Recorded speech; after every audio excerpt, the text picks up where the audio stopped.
kind of see what you're talking about, but not really. He kind of sees what I'm talking about. Talking about. Hi, everybody. Hey, made a vodka drink out of. My bags are all fucked up. Why didn't you tell me that? They look all right to me. Okay. Made a vodka drink out of passion fruit. Yeah, we have passion fruit. In South America or Central America, we call it maracujá. In Brazil, we call it maracujá. And it was common to mix it with vodka or cachaça or pinga. Same thing. She's got that genetic taster thing where passion fruit and mango taste like perfume to her. I mean, I don't know if that's a genetic thing. I just assumed it was. Because you know how some people think that cilantro tastes like soap? Yeah, it's like I don't have that. I love cilantro, and it doesn't taste like soap to me at all. But mango has always tasted like perfume to me, and to a lesser extent, passion fruit kind of tastes like perfume to me too. So it kind of tastes like eating like an air wick. If I try to imagine it as as perfume, I can see it, but it's just I have to kind of make it taste that way. You know what I mean? But I can understand how somebody might have a genetic predisposition to where they drink it and it just tastes like fucking drinking perfume. Yeah, I can see that. That's a little bit like that's kind of what it tastes like. The only mango thing that I'm really really into is Memories of India makes their own mango ice cream, and that shit is the bomb. It is so fucking good. I think it's good because it doesn't really taste all that much like mango. Like it's not just to kind me. of sweet. It's just kind of sweet, and it's really really rich and thick. It's like really good. It kind of more tastes like orange. It does actually now that like you orange mention sherbet, it. Which is funny because I don't really like orange sherbet either. But for some reason, that ice cream is just one of the best things ever, and I don't know why. Because it's not usually a flavor I would be into. So we got all our heavy hitters in the damn comment section already. Got Louis Hernandez, got Murder Hornets, got David June. We saw him last night at the club. No, that's not David. Oh, it's not the same. Oh, it's not the same. That's David Parker. Oh, David Parker. Yeah, who also goes by Big Little. Yeah, Big Little. Okay, I get him mixed up. David June. I was talking to him yesterday, the day before online. That's why. We're old. We mix things up. Yeah, mix it up. David Parker, David June. Oh, they're just Davids. All of you Davids. But we saw David. These are the Daves I know. Yeah, we saw David Parker too. We did. We saw him last night. Yeah. Although he sent me a message earlier, and he's like, "Man, that corner is so loud." Because we were in that one corner, and it's like, yeah. We were trying to talk, and we were like, ah! And where he was like, what? Yeah. I was talking to Big Tom and his girlfriend, secretary girlfriend, and getting together a new business. I'm looking into what it would take, learning more about the industry, to start a group of fucking strippers. Male strippers. Yeah, like a male review.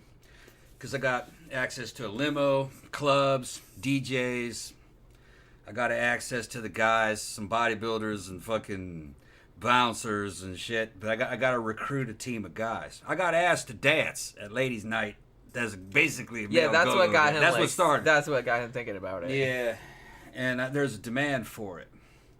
And I was like, well, if you want me to fucking go-go dance here, because it's not nude. You can't do that in Florida without certain licenses and shit.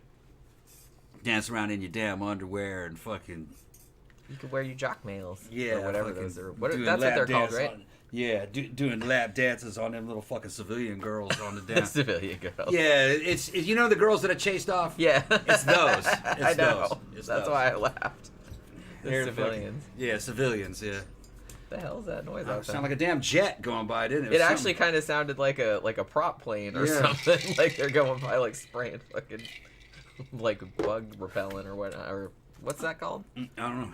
Crop dusting. That's what I was trying to come up with. So the female bartenders, I was hanging out there with fucking a Mongol and a fucking warlock, and the Mongol was hiding from a warlock. He's motorcycle gang guys, club guys. I was hanging out front with Tom, the owner's mom, who was fucking working the door that night. And she was going, go ahead, shoot it, break it off. She's black. She's probably close to 70. She was, go ahead, break it off, white boy. Break it off. So I'm doing the whole fucking muscle. She's going, ooh. She's hilarious. And she goes, you need to be a stripper. And I said, I am a stripper at heart.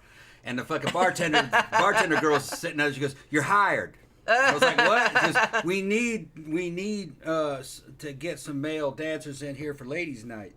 She says, you can have a job. I'll pay you. And I was like, yeah, I'd do that. Yeah, that sounds like fun. I got the skills for that. I just don't know everything about the industry, but I can dance and fucking run my mouth and fucking, I'm jacked. Well, yeah, we all know I'm jacked.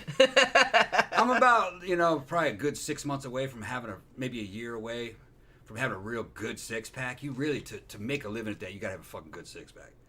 So that's a couple months away. But I could change my training routine, probably accelerate it if Jenny could put up with me. Because I'd have to fucking take all kinds of shit. But I wouldn't go back to trend.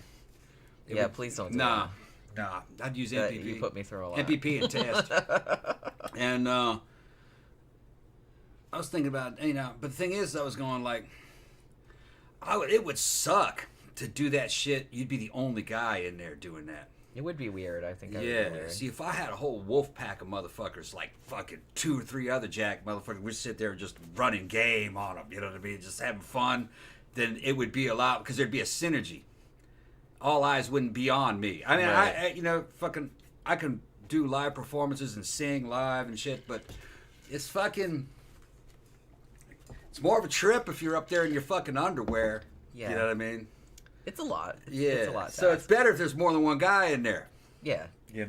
So everyone's just not like staring at you. Right. So I ran that by everybody. I'm like, I could assemble a team of 3 or 4 guys probably. We could come in here. And they go, yeah, dude. And Tom was all about it. He's like, yeah, man, fucking, we'll have a male strippergram service. I said, yeah. So I'm looking into it because I got promotion. Jenny could do all the graphics that we need. I can do all this got the guys to do all the photo shoots we need. I just need to recruit the right guys for it. Because, I'm fucking almost mid-50s now.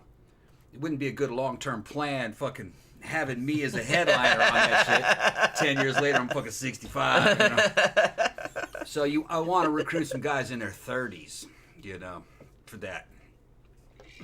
But I think I could do it. It sounds like fun. We've been talking about it and like trying to like figure out the best angle of approach. The problem is that a lot of strippergram business, a single guy can do that, can handle that. And it's single independent. So I'd have to recruit some guys that are already doing it.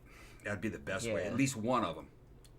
And to get the other guys trained up. See, we could use Tom's club when it's not open. He already said, yeah, you guys can come in here and fucking do dance class and train them up. Because it's dance, man. You got to fucking do dance class. Yeah.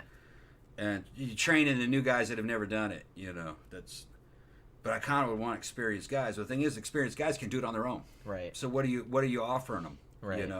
Yeah, you have to offer them something extra. You have to offer them something to where they want to be in the ensemble. Right. So I gotta see what it is. I mean, having access to a limousine is one thing, because you show up in a limousine, pile out of that, or you fucking charge girls to get in the limousine with 3 or 4 fucking werewolves, and they got their phones out, and you have fucking stripper limo, male stripper limo. Sorry, my bags are bothering me, so I'm just like... Have Jen there fucking recording it. Well, yeah. Of course. Yeah. Well, like I said, I probably have to be there recording it, because I told them, I said, look, it's like you're probably going to need a website, and you're going to need all this other stuff, and I'm going to have to do all that. Me and it fucking... Jen probably fucking whip us into a frenzy, too. Talking shit. Have to run through Jen in front of everybody else and shit. So it becomes a live sex show. Oh, no. Yeah. That escalated quickly. Yeah.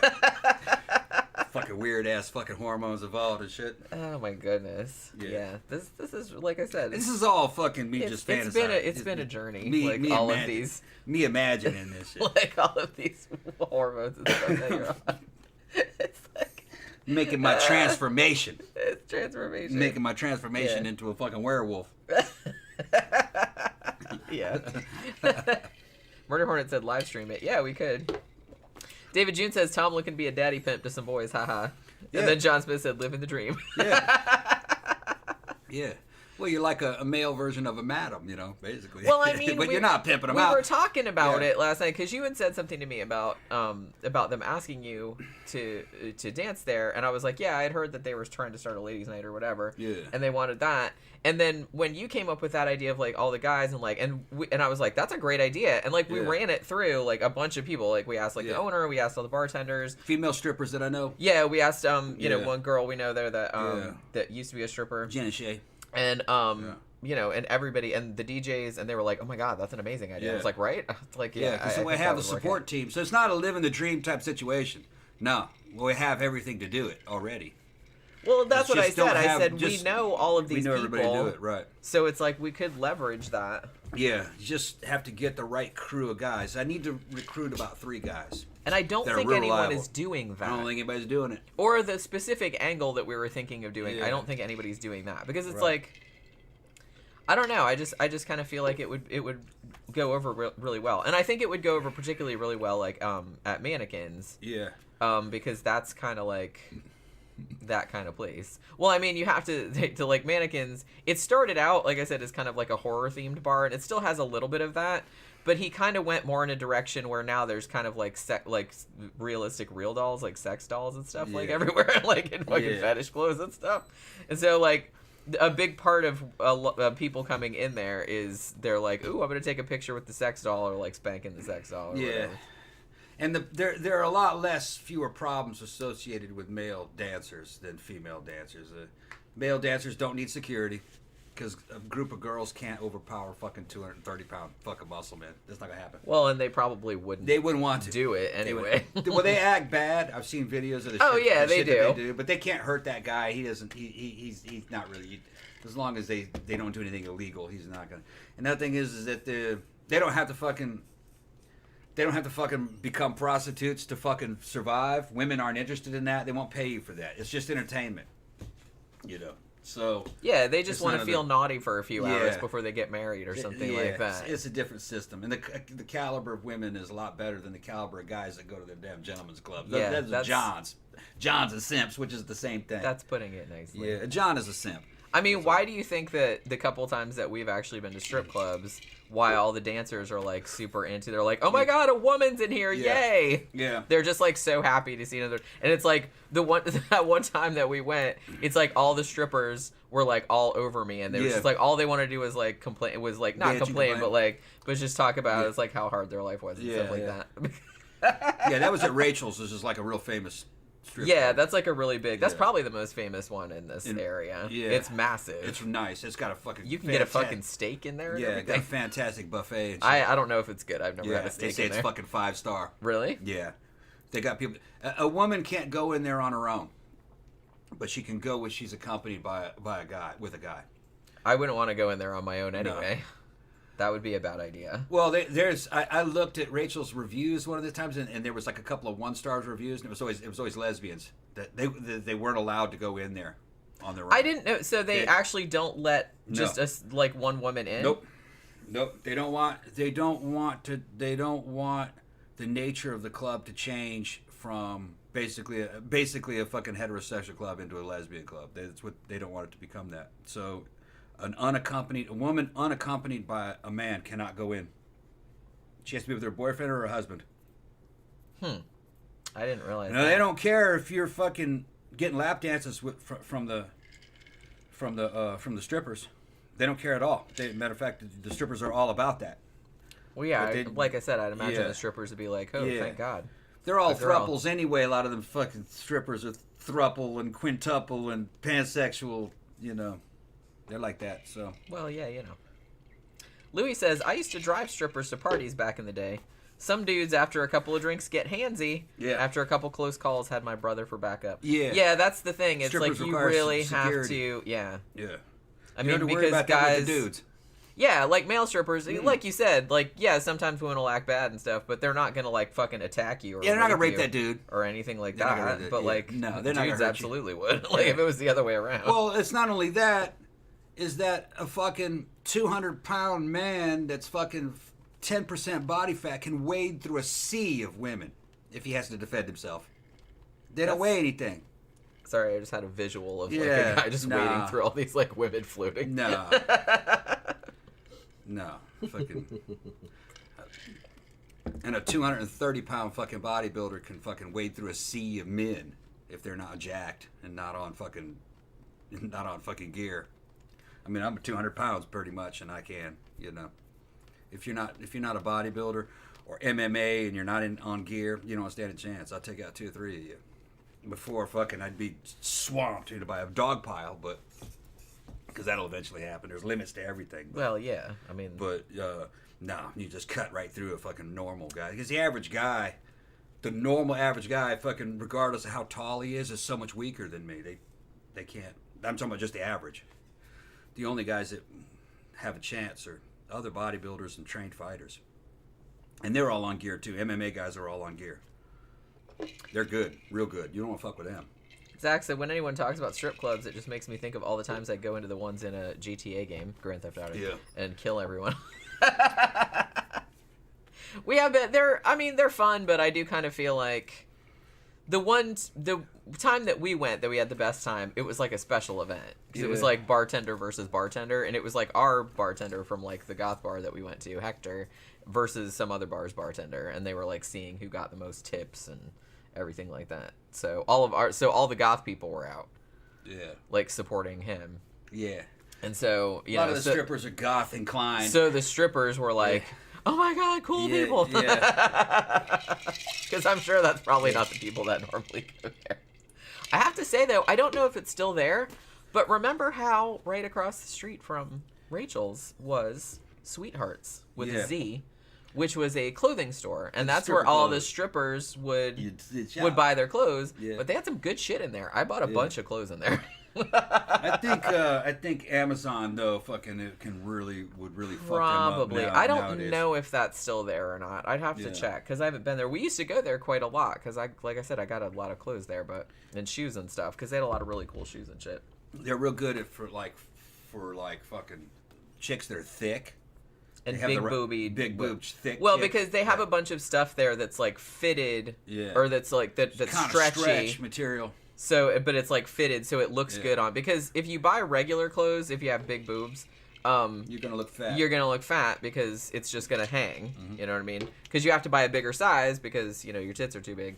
So it's better to like get something that's kind of stretchy. Yeah, it's gotta be stretchy so it stretches in and fucking goes underneath the underbust. And goes underneath the underbust. And they had a lot of stuff like that. Because if you just buy a regular ass shirt like a t-shirt, that's why I always buy, like when I buy t-shirts, I always try to get a small. Yeah. Because you get something bigger, and I'll just stretch it like over my boobs because if you get a big one, it'll just be like baggy, and you'll just look like a square.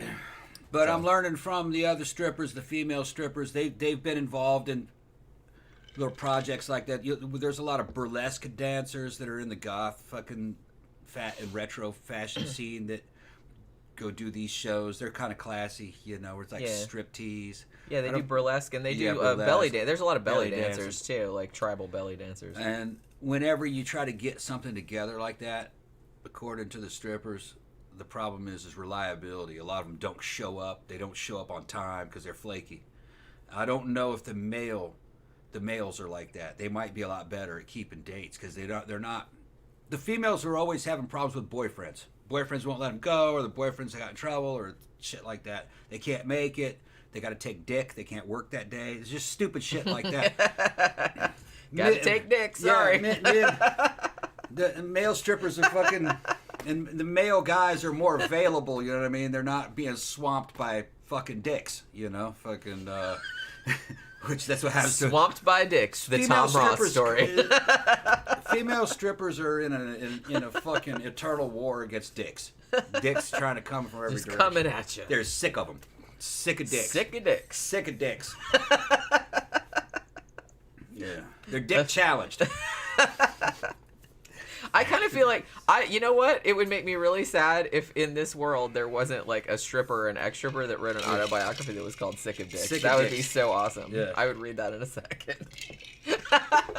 And it's the dudes that they least want are coming at them. These simpy motherfuckers, you know what I mean? They're unpopular, and that, you know, with women for the most part is what's coming at them, or wolves and who are trying to become their pips, and then suitcase pimp, pretty boy who carried his suitcases around for them when they're on tour, and he doesn't do anything except take half her fucking money, and he's basically the toy dog, you know, like a little Paris Hilton toy dog she carries around for emotional support. He don't do shit, you know. Never had a job himself. He just sits around looking pretty. Really? We know them. Yeah. They're nice guys. It's just that they don't do anything. Yeah. Well, They don't do anything except comfort strippers and porn stars. Yeah. I mean, well, that's an important job too, I feel like. Because they have to put up with a lot of shit, to be fair. Yeah, well, that's how they make a living. I know. I'm gonna carry all your suitcases for you and tell you it's okay. I'll even clean you up after the bukkake scene's over, and I'll still kiss you afterwards too. Yeah, because that's apparently an issue. Yeah, just give me half your paycheck. Just give me half the money, and we'll take care of it. You know, that's a suitcase pimp. Suitcase pimps. Yeah. Tom knows all kind of stuff about the porn industry. Yeah. Well, and all the adjacent shit. Yeah. Well, it's interesting. We know a lot of people. It's, you know. Yeah, that's true. And some of the ones, I don't know if you catch. Yeah, you know who it is I'm talking about. Some of them that have multiple jobs, working for amusement parks. Beautiful women that work for amusement parks, playing characters and shit. Also escorting and stuff. You know, none of that shit that they do above table pays the bills. You know, it just doesn't. Yeah. And they're open about it if they know you. You know, so. Well, it's just like everything else. It's like everything's fucking gigs, man. Mm-hmm. Everybody gotta have a bunch of gigs, like, to make fucking ends meet. That's the way shit goes. Because she can go out and fuck some old dude who's gonna fall asleep by 9 anyway. And make fucking $3,000 off of him, and he comes back fucking every other week. So, you know, feed him his cream of wheat, and then Grandpa goes. Yeah. Do they still so make she cream might of be wheat? making $3,000 to $6,000 a month off this motherfucker. See, I kind of wonder. I'm like, God, I don't think I would not be able to do that. Then takes the money back, fucking gives half of it to her boyfriends, pays the bills. Because he don't do shit. I mean, I'm sure in some cases, like I'm sure like the money's good, but it's just like I don't think I could do it. I couldn't face it. You'd feel dirty afterwards. It's like I don't think they feel dirty. I think what it is they think they feel kind of like that dude's a sucker, and you know what I mean. I took his fucking money. Well, I kind of feel like you'd probably have to have that attitude, or you would eventually develop that attitude. Yeah, I think that's what's actually. Because otherwise, you'd probably want to kill yourself. Yeah, that simpy motherfucker. This is my money. He doesn't deserve that money. Besides, that money is nothing compared to him. Nothing to him anyway. Yeah, obviously. You know? So. Yeah. I mean, I guess, like I said, that's the way you look at it. But I don't know. Like I said, I'm not good at pretending. I'm not good at lying. I'm not pretending to be like nice to people that I don't like. So, girlfriend for hire. Yeah. Pretend you gotta like this dude you got nothing in common with. Right. So I'm not good at that. Yeah. Be some sugar baby. I'm not good at that at all. So it's like it's not in my skill set. That's all I'm saying. And those fucking simps don't even get what they pay for, because that old man really all she does is starfish the fuck out. She's not, you know. Because fucking, what's she gonna do? She gonna kill that old dude. You know what I mean? Fucking, she really throws the pussy on him. She just fucking starfish. Go to town and wake me up when it's over. You know. Go to town. Yeah. Maybe that's all he wants. You know? Yeah, they don't know any better. They're from a fucking generation long gone anyway. A motherfucker 70, 80 years old. You don't know. Ew, he'd probably be like rich old, drooling all over you. Rich old dudes can't fuck. What are you talking about? Well, that's the thing. They probably never had to. No. They never had to like learn. No. It's like, well, I have money, so I can just like be as lame as possible. Exactly. And people have to hang out with me. Mm-hmm. They got no game. They got money, but they got no game. Yeah, the rest of us motherfuckers got to work. And I've heard that from them. They don't have any fucking game. Well, like I said, that makes sense. Yeah. Because they're nerds. I mean, nothing wrong with nerds. I mean, I'm a nerd. Well, they're not that kind of nerd. They're not kind of nerd. They're a fucking they're a nerd from fucking more like a dork. 2 generations up. Yeah. You know. Because, like I said, I kind of feel like nerd has more of a positive connotation nowadays. So we have to think of like another word that kind of means what that used to mean back in the 80s. A fucking simp. But that has a very specific. All right, a word. I don't know. Like I said, just more like dorky. They're more dorky than nerdy. Nerdy is usually like a good thing, I think. Because that means you're really smart and you're like good at something. I think. No. A lot of, at that level, those dudes aren't even really good at anything. They're yeah, but I'm not talking about that. Yeah. I'm talking about nerds. Yeah, a lot of it is kind of like generational position. You know, they have their positions in industries because family connections, you know, and time over time. You know what I mean? They don't really have it. They don't need to do anything. They're venture capitalist type guys, and they were never really competent to begin with. A lot of them. And they don't have any game. They can't even talk. I mean, they don't have to talk because they just had money. They just splash cash around and everyone's like, oh, okay, we have to do what you say now. They have their own jets and shit. John Smith said, suitcase pimp is now a term I've been introduced to. Yeah. Suitcase man. Well, there's all kind of like fun fun words like associated with the porn industry. Let me see, wait. Louis said, when the porn stars danced in the clubs, they would clean up 2 or 3K a night. Yeah, if you haven't read Jenna Jameson's autobiography, you should, because it's actually really, really good. Like, I read it a couple of years ago, and it's fascinating. That was another era. I know, but I'm just saying that it's like, it's not the same as now, but it's just, she kind of talked a lot about, you know, you made money from, like, doing porn back in those days, like movies and stuff, but all of your money usually came from, like, featured dancing positions. Yeah. Like, you would go around the country and you would, like, show it just like a band, like, showing up, like, to tour. It was like that. That's how Rachel's makes its money. Porn stars come through their shows. The girls that actually work there, they do okay. I don't think it's the same anymore, obviously, but that's how it was, like, because she was big in, what, the 90s? Yeah. I feel like that was the 90s. The girls that work at Rachel's do okay. They'll have a couple of top earners during the night shifts and shit. But you're only talking maybe $1,000 a night or something. Well, I mean, that's a lot more than I make, so. But it's not like it was. You know what I mean? And that's probably just on a real good night, like a weekends. Yeah. You know, during the weekdays. Yeah, it's probably like fucking Tuesday night. Yeah, you know, they might you got like 100. You got like 3 dumbasses and they're going. And then evidently day shift, they don't make much of anything. That's probably where they put like the inexperienced ones. The new ones and the ones that aren't real big earners. Because I mean, I'm not like no judgment, but who is hanging out at a strip club at like 10 a.m. on a Tuesday? Yeah. Yeah. Just saying. But my understanding now, remember Crystal was involved in all that. Crystal had to get out of it because... Oh, that's right, yeah. Yeah, she couldn't she was a day shift girl. Crystal was cute. She was from New York. She was from the Bronx, actually. She was, yeah. And I haven't seen her in a long time. She's a little Puerto Rican. She's a cute, tiny person. Tiny, little cute little Puerto Rican. She's like, what's she, for like 4'9" or something? Like that. She's a tiny person. Yeah. And she had to get out of it because she couldn't make money stripping. The dudes just wanted to fuck. Right. And that's going on. You know, sometimes in the club, sometimes after. That type of deal. And, you know, she had a daughter and shit. And she just, I don't know exactly what happened. If anything went down, she just quit. I don't know if she did it and then fucking decided she didn't want to do it. Or if she just said, I can't make a living doing this and just left. Yeah. But she did that for at least 6 months, huh? It might have been longer. Might have been longer. I mean, we used to see her like all the time, and she was always talking about it. And then she got a real job, a waitress. Yeah. Yeah.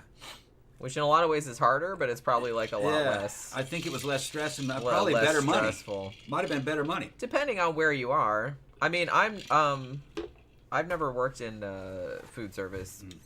I know a lot of people have. My brother has and stuff like that. But Crystal was saying she was complaining. This is during the time, you know. Remember the club that was up the street from Independent Bar on the left side of the street? It was only there for a little while. Stigmata? Stigmata. That was a tattoo parlor also? Yeah. Yeah, it was like a tattoo parlor / bar. We were in Stigmata when she told the story. She goes, I'm not dancing anymore. Fucking.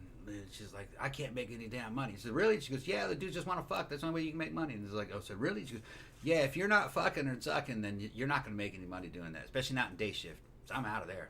And she became a fucking waitress. Yeah. Can't blame her. Yeah.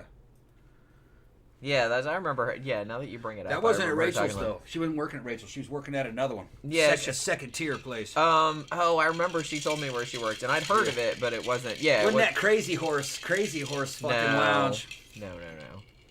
It was a nice place, but it wasn't like Rachel's. I mean, like I said, Rachel's is kind of like the gold standard of strip clubs, like in this area. Well, it might be even the United States. Maybe. It's like I said, it's a nice place. It's massive. Yeah. It looks like a fucking Vegas casino in there. Yeah. But yeah, there's other ones around here. Because like I said, I told him earlier, I might have mentioned this on the show before, but there's one in DeLand, which is about, I pass it on my way to work in Daytona, so it's about halfway between here and Daytona. And it's been there for as long as I can remember, since I was a kid. And it's called Softail, and it's like it's biker themed, but it's a strip club. And they've always had this sign out front that says 20, I think it says 23 pretty girls and one ugly one. And I said, well, I guess that that catchphrase has like worked well for them because it's been that since I was a kid. Like it still says that like on the fucking neon, like out in the front, or the little sign that they have, which I thought was funny. And let's see. Zach says there's a difference between a fun nerd and an annoying nerd. Well, yeah. And then Louis said, I saw a couple of porn stars back in the day at the upscale clubs. Yeah. And they're talking about, Murder Hornet said they charge like back in the 90s, they used to charge like $20 just for a picture with them. Yeah, which is like the same kind of thing. I mean, it's the same kind of thing that they do at like, for example, horror conventions. I mean, they don't give you pictures. Tom Savini is not going to let you take a picture with him for free. Yeah. That's for sure. You can take a picture with That's his bread and butter. But man. It's like $10 or $20. They're hoeing themselves out too. Well, hey, they gotta fucking eat too. They gotta eat too. I don't mind. Right. I don't mind. It's fucking funny. Everybody's just out there like fucking trying to get by, money. Man. It's like I'm not gonna begrudge anybody. Yeah. However you gotta make money, you just fucking do it, man. And I guess it's working. I mean, you know, I do. It's funny because when you go to like horror conventions, sometimes you see these actors that were in, you know, like one Friday the 13th sequel, like a long time, like one of the ones that nobody saw, and it's like they always, I mean, everybody's seen all of them. I'm not saying that, but it's just kind of like, hey, I was the first person that got killed, like in this one, and then they have the whole table and they have like a blow up of picture of them, like from that scene, so everybody will know who they are. Right, but you know, they're obviously a lot older now, and it's just kind of like, well, if you can make money, that's. This is the most extreme one I've ever heard of. Okay. Dude trying to make money off of his appearance in a fucking movie. Remember in Star Wars A New Hope, in the scene at the very end of the movie where they're going to get their medals. Yeah. And it shows the rebel fucking Air Force, the rebel army there, right? And then they all turn at once. You know, remember they all fucking, they all turn around. There's one dude that doesn't, and he's looking at the camera. That dude fucking, nice. That dude. Remember that scene? I'm the guy who didn't turn around. And you can barely see him. Hey, guy who didn't turn around. You gotta kind of, they left it in because it's not real noticeable. Right. All right. The other dude does not turn. Well, obviously, because I barely remember. And he's just got a big smile on his face, and he just stands there, fucking looking at the camera. And he didn't hear the command. Oh, okay. So that's the story behind it. Yeah, he didn't. Well, evidently they had practiced that over and over and over again, right? He got sick of it. He didn't realize they were actually filming that one or something. I don't remember what the story was. But they couldn't get that right to where everybody fucking turned. Because they're not soldiers, they were just extras. So they weren't really used to that, you know. It's like, can everybody just please turn around at once? Why is this hard? And that was evidently the best take that they got. Where only one dude was fucked up, and he wasn't real noticeable. That's awesome. And that dude, he would sell you a picture and a photograph and a picture of him not turned around. You know, it's like facing the camera in the fucking crowd of rebel soldiers. That's me, $20. Here's my photograph of me in there, not in there. I mean, I like that there's probably out there a handful of really hardcore Star Wars nerds. Yeah, they're like that have a picture of that guy, dude. And they have to tell that story. Like every time somebody's like, "What the fuck is that about?" Yeah, he's the dude that didn't turn. That's awesome. That's fucking awesome. Let's see. Are they talking about cocaine? Yeah. Nose candy. David June said, it's fun, but I haven't done it since like 2008. I knew it would really ruin me, but that shit is rampant in strip clubs. I'm assuming he means coke. Yeah. Years ago, I messed with a stripper, and she was all about it. Yeah. Murder Hornet said, I can do it one night and not want it for a while, but mid-90s I was doing it every day. I've only done it on a couple occasions. And each time, I woke up wanting more of it, so I just drank myself into a stupor. It's like, let's not go down that road. Yeah. Let's just get drunk instead. Yeah, just drank myself into a fucking stupor and fucking just crashed out and fucking... youth. And then when I woke up with a hangover the next day, fucking I had forgotten all about fucking snorting cocaine. I never paid for cocaine. I always was given cocaine by fucking strippers and the barbiturates. There's a fucking BDSM Yeah, you don't want to have strippers. to like pay for that shit Yeah. because that can get pretty pricey. My friend John Zwiz, he had this band called Sleep Chamber up in Boston, and he had a team of dancers that would fucking perform live with him, and they were all real fucking hot strippers. I showed little videos of them. You can find videos of that on YouTube. Sleep Chamber. And we had a fucking big party in that bad house that had the ghosts in it. Yeah. We had a big party in there. And one of them, her name was Sin. She came up and fucking gave me a big old lip lock and put something in my mouth like that. And it was a fucking... I said, oh, it's some kind of drugs. You know what I mean? Fucking, Oh, boy, drugs. Drugs, yeah. Free drugs, folded up, the best folded kind. Up, folded up fucking aluminum foil. So I went and checked it, and I said, man, that's fucking blow. And I just went, is that coke? She's like, yeah. So I went and snorted that shit. And then got some more, and they were handing it around. And then, I guess it was probably about 3 hours into it, she's trying to sell me more. You want some more? Yeah, this is, no. First one's free, kid. No, yeah. She's trying to sell me. No. So I foiled her fucking fiendish plot. But other people had a whole hunch of it and snorting that too. And it was keeping us awake because we were drinking so much. Right. Yeah, and that was a wild night, man. Because we were about six dudes and maybe 10 of these fucking strippers. That sounds like a party. In that house. Yeah, it was fucking wild. They're fetish type strippers. Yeah. Yeah. It was a dude from Sleep Chamber and fucking me and Eric and a couple guys from the club. David June said, my favorite is the stormtrooper that hit his head. He makes con appearances and you can't even see the dude's face. Yeah. he hit his that head. That could be anyone. It probably is. He hit his head and when they were shooting, I think, and they were fucking getting ready to swing across the I think that's the hit in the head one. John Smith says, not a coke guy. Can't really get past the whole decapitated bodies hanging from bridges in Mexico to enjoy it. Yeah, That's not over coke, though. Well, those guys kill each other over all kinds of things. Sometimes that's over women or just disobedience or fucking... So enjoy all the coke you want. Yeah. That's what we're saying. And I don't think those cartels, I don't think their main product is fucking coke anymore. I think it's fucking human bodies. They're doing human trafficking across that border. I think that's a big one. I kind of feel like coke isn't really a big thing. Is it? Uh-uh. I mean, I don't know. Fentanyl. I'm not like real. Yeah. Fentanyl. I kind of feel like that is kind of the big thing. And meth. And I think the Chinese are behind that. The Chinese, I believe, are sending all the chemicals to the cartels to make fentanyl, and then they're sending it across the border. And it's operations other than war, what they're doing, which is a war-like operation that is not war. You can get around it. China is fucking eating this country up because they want to win, you know. And as weak as Americans are, they'll allow them to win because you just say something on the news and American will believe it. But no, they're fucking tearing this country up with fucking fentanyl, dissolving the borders. They've fucking infiltrated all the institutions, including universities, corporations. Fucking, I think they own a lot of the Senate. I think they are fucking in bed with a lot of the oligarch families.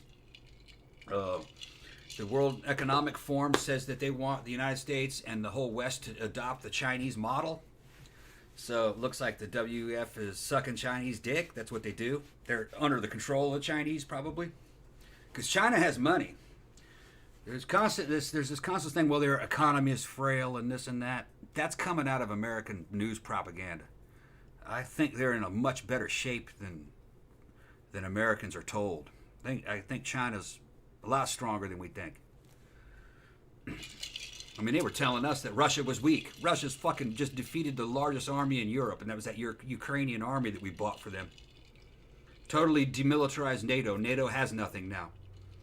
Murder Hornet said, I live on the Mexican border. It's everywhere. It's cocaine. Mm-hmm. Even at kids' birthday parties, guys are passing around a bag. And then Ben talking about the Star Wars conventions. Considering the makeup and costumes those guys wear, anyone could sign the autographs. Yeah. Although I have to say that if that guy came up with that idea and is able to make money at it, good for him. Yeah, how can you disprove it? So that's what I mean. I got that guy's signature. That could totally be me. I got that guy's signature. Louis says, never done blow, weed and a little acid back in the day. I've done it once. Coke got stigmatized in the United States after the Coke thing, and especially during the crack epidemic. But what's so funny is that growing up in Brazil and knowing South and Central America, cocaine has been around. Cacao leaf has been around for fucking a millennia. Well, isn't it legal in some parts? It's legal in places like Peru. Right. I don't know if it still is. But yeah, I don't know about now, but it was when you were there. Yeah, you could get a whole matchbox full of it from a local pharmacy for like 25 cents. Yeah, you could just buy it like over the counter. Here, that'd be like tens of thousands of dollars worth of fucking super high grade shit. But that over there, it's nothing, and they don't have fucking cocaine problems. So just because it's cheap, they know that hey, that's addictive. If you snort too much of that, you're just gonna want to keep snorting and snorting that. So they can control it. They just save it for parties and weekends and stuff. Yeah, and if you get addicted to it, so what? It's only 25 cents for a fucking.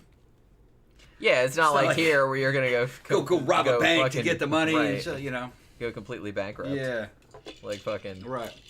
They should have legalized all that shit or decriminalized all that a long time ago, man. But you see, they had a vested interest in making it illegal, so that way they can invest in law enforcement, make a big shit ton of money, and invest in prisons and make a big shit ton of money. And then those same guys invested in the cartels themselves to make money on both sides. They made money with. And then a lot of the CIA's black budget funding was all coming from that. Proven. Hugo says there's a mini-series on Hulu about the founder of Chippendales called Welcome to Chippendales. Haven't seen it, but it looks like fun. Maybe we should watch that like for research purposes. That was another era. I mean, yeah, I'm not really... Like, the Chippendales, what we were thinking about was kind of more like... I said, well, a lot of the male stripper kind of stuff is just like so... Generic. It's just kind of like, hey, they got their little bow ties, or it's like, oh, the construction worker, or there's a reason why they're trying to appeal to a broadest amount. And so what you end up with is they're selling to like those girls I chased out of there. Right. Those civilians. Yeah, he chased them. I chased them out. He curls them. They were sitting on the dance floor in a circle, not dancing. Well, they were being obnoxious. They were just being obnoxious. So one of them kept bumping into me and I says, that's it. These bitches are dancing. So I just started grabbing them around the waist and fucking riding in there. And then they ran off. And we just took over the dance floor and bye-bye. You know, and then they left. Yeah, we like to run off. Don't stand on the fucking We like to run off the normies. Don't stand on the dance floor. I don't mind if they're there, if they're not being obnoxious. Yeah. But it's like, I don't like people that just go out on the middle of the dance floor and just stand there. I don't like people that dance around like spazzes and like just run into everybody without giving a shit. Yeah. I hate that. They're calling attention to themselves and they can't dance. That's what I mean. They're making fun of the fact that they can't dance. Get the fuck off the dance floor. Right. It's like people that can actually dance would like to dance and you're in their way. And it's the girls, a lot of it, you know what I mean? And what's funny is that they'll stand in a fucking circle. And you know it gets bad when those bitches put all their purses in the center of the fucking circle. They gotta go. Oh my god, we used to laugh at all the chicks at iBar that did that. We're like, oh, here's this little group. And they just kind of go, they're white. They can't fucking dance. Come on, baby. Hey, I'm white and I can dance. Yeah, white people can't dance. It's just that the ones we're talking about. A lot of them can't. A lot of them can't. To be fair. Yeah. And it's like, and I always kind of laugh. Like, I hate to be well, I don't know if I hate to be an asshole, but a lot of times, because when we got there early last night, there was kind of like a little group there that was like mixed. It was like girls and guys. And like a couple of the guys were out there dancing, and I was just like, are you just like trying to like show off how bad your dancing is? Like how you don't have any rhythm? At least they were trying. I mean, they were trying. But I was like, try harder. You gotta have experience to, you know what I mean? It takes time to learn how to dance. You gotta have a good mind-body connection. You just gotta let it flow. You can't think about it. You just do it. See, that's they're why trying to think about it. We were talking about that the other day, because it's like, even though normally I'm like really klutzy and I don't have like, you know, I don't know what my hands and feet are doing at any point. But if there's like music on I like, and I'm just like not thinking about it, like I've had a couple drinks or something like that, I'll just go out there and just dance my ass off. Yeah. Because you're not thinking about it. Because I'm not thinking about it. Yeah. And I'm not thinking about it. She's doing spins and pirouettes and fucking doing it, you know, fucking, yeah, she's good. She's good when she, you know, it's because we don't think about it. They're thinking about it. They're trying to figure out where their feet is supposed to go. Well, and they're trying to call attention to themselves. They're trying to be entertaining as they're doing it. And they're also trying to like, well, I know I can't dance, but look how dorky I am. And I'm just like, why don't you just stop? Just stop. This is a dance. This is a dance club, not a comedy club. Get the fuck off the dance floor. And even if it was a comedy club, you're not funny. It's not funny. You're not funny. Yeah. Yeah. Just stop it. Well, like I said, I don't like people that just try to call attention to themselves like that. Yeah. It's like, look, no one cares. Piss off. Look, I can't dance. Get the fuck off the dance floor. Yeah, it's like, look how funny it is that I can't dance. I'm just like, hilarious. No. Fuck off. And it's always the same demographic. It's always the same demographic. There's always like a group of people like that. There's always a group of people like that. It's never the same people. It's always different people. It's always white people.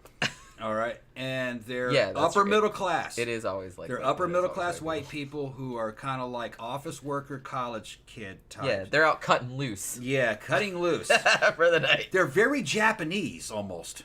Like those white girls were dancing kind of like the way Japanese girls would dance, like in high school. Where you just kind of go, they're just bobbing up and down. You know what I mean? There's no ass in it. There's no fucking. No like spins, I said, there's no rhythm of it. No, there's no steps. They just kind of just bend at the knee, up and down. You didn't notice that? Yeah, I did. Yeah. Well, and it's like whatever music is on, they dance the same. Yeah, and then the girl who was really cut loose was really just running around, jumping up and down like a rabbit. Yeah, that was not. And beep, beep, beep, beep, beep, beep, and knocking into maybe people. She was high. No, I don't know. No, she was. Or she was just an idiot. She's an idiot. I called her an idiot.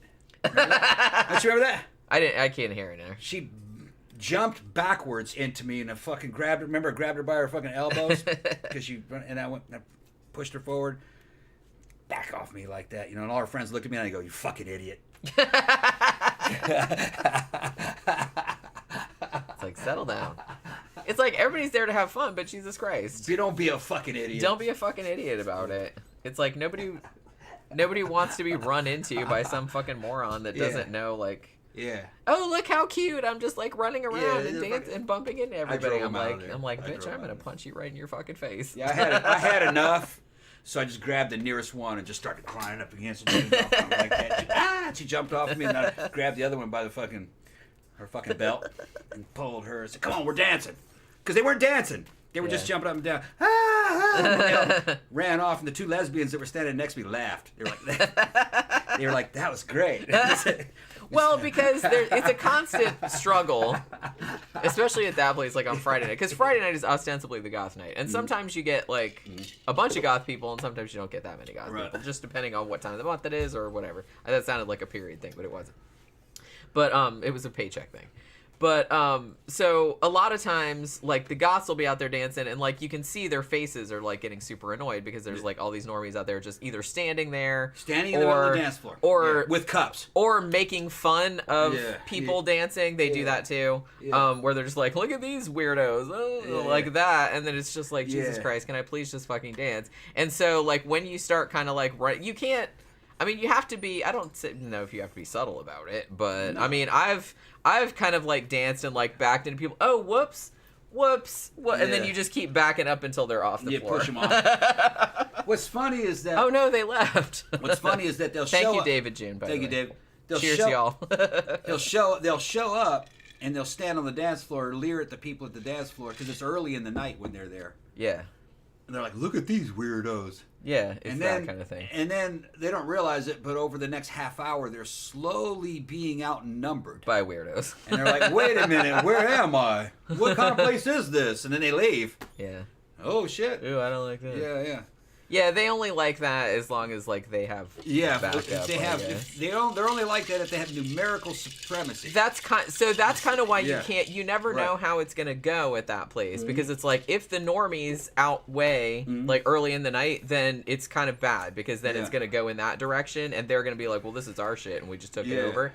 But it's like if more kind of gothy people get there early, then it's better because then the normies will come in and they'll kind of fuck around for a second. But they're like, they're like, well, there's more of them in here, right? So we gotta go. So we always like when that happens. Yeah, you just gotta outnumber them. And then when you're outnumbered, it gets a lot better because you got the baby bats out there, and some of those girls are just fucking very scantily clad, and they're fucking. If they're drunk, they start getting wild. It gets good. It gets good. Although we haven't had a scantily clad baby bat in a while, have we? There weren't that many baby bats there last night. I think they do once a month. I have to ask Dave. I don't think he's here. But I think they do. I don't think they call it this officially, but they call it the baby bat invasion. Baby bat invasion. And I think they only do that once a month. And I don't know what Friday it is. Yeah. Because we were there one night, and I was like, it was the Friday after Sophie left. Yeah. Because remember the night that Sophie was there, that we took Sophie, and that was the night with the fight and all that kind of crap. And, like, it was full of normies, and it was kind of sucky. Yeah. But, like, the week after that, we went the Friday after that, and it was just, like, it was, like, 90% goth people. Yeah. And I was like, so... like I said, you never know. Last night it was probably 60-40. Yeah. I feel like maybe. But it was awesome because I was out there. Played her favorite songs, 5 of them all. Yeah, he played like 5 or 6 of them, like all in her band. He played some Old Susie. He played like Christian Death. He played like the Cramps. I was just like, holy shit, this is awesome. Yeah. The Church. And also the Chameleons, UK.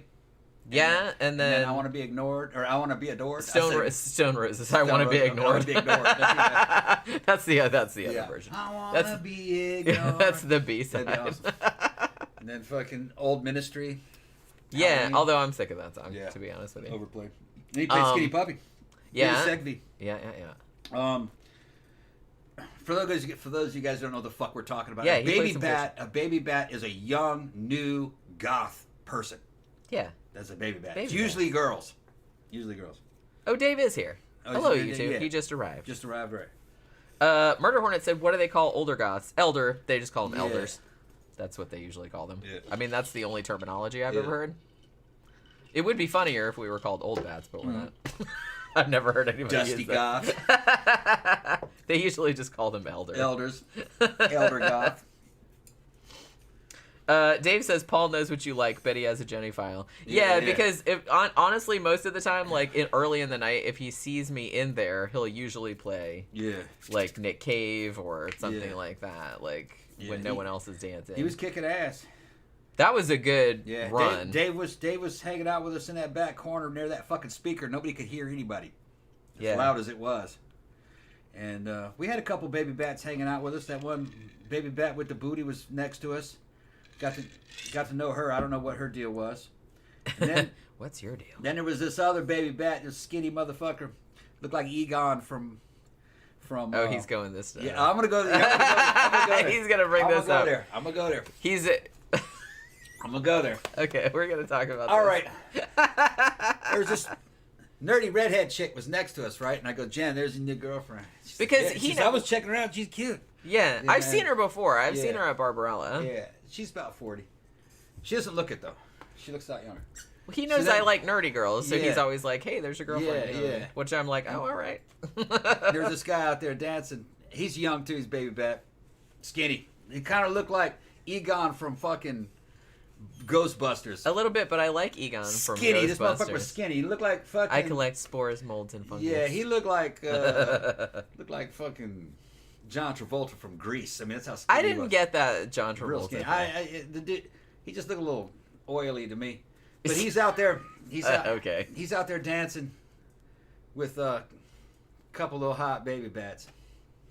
And Jen goes, he's cute. And I'm looking at him and I'm going, okay. And I'm going thinking, wait a minute, he's cute. Well, no, what happened was... How'd that shit go? You were talking about... I remember. And I was going... Because you were drunker than me. Yeah. So I remember how the conversation went. No, that dude ain't cute. Because you were talking about nerdy girls. Yeah. Because you were like, oh, you were like, oh, and then I was like, oh, well, I like some nerdy boys too. Yeah. And you pointed to this one guy, and you were like, oh, that one? I was like, no. I was like, oh, that one's cute. Like that one, like, all right. Yeah, that's I don't remember how it went. Like I said, I didn't really think about it that hard. I was just like that, like that guy's cute, like not this guy, but that guy.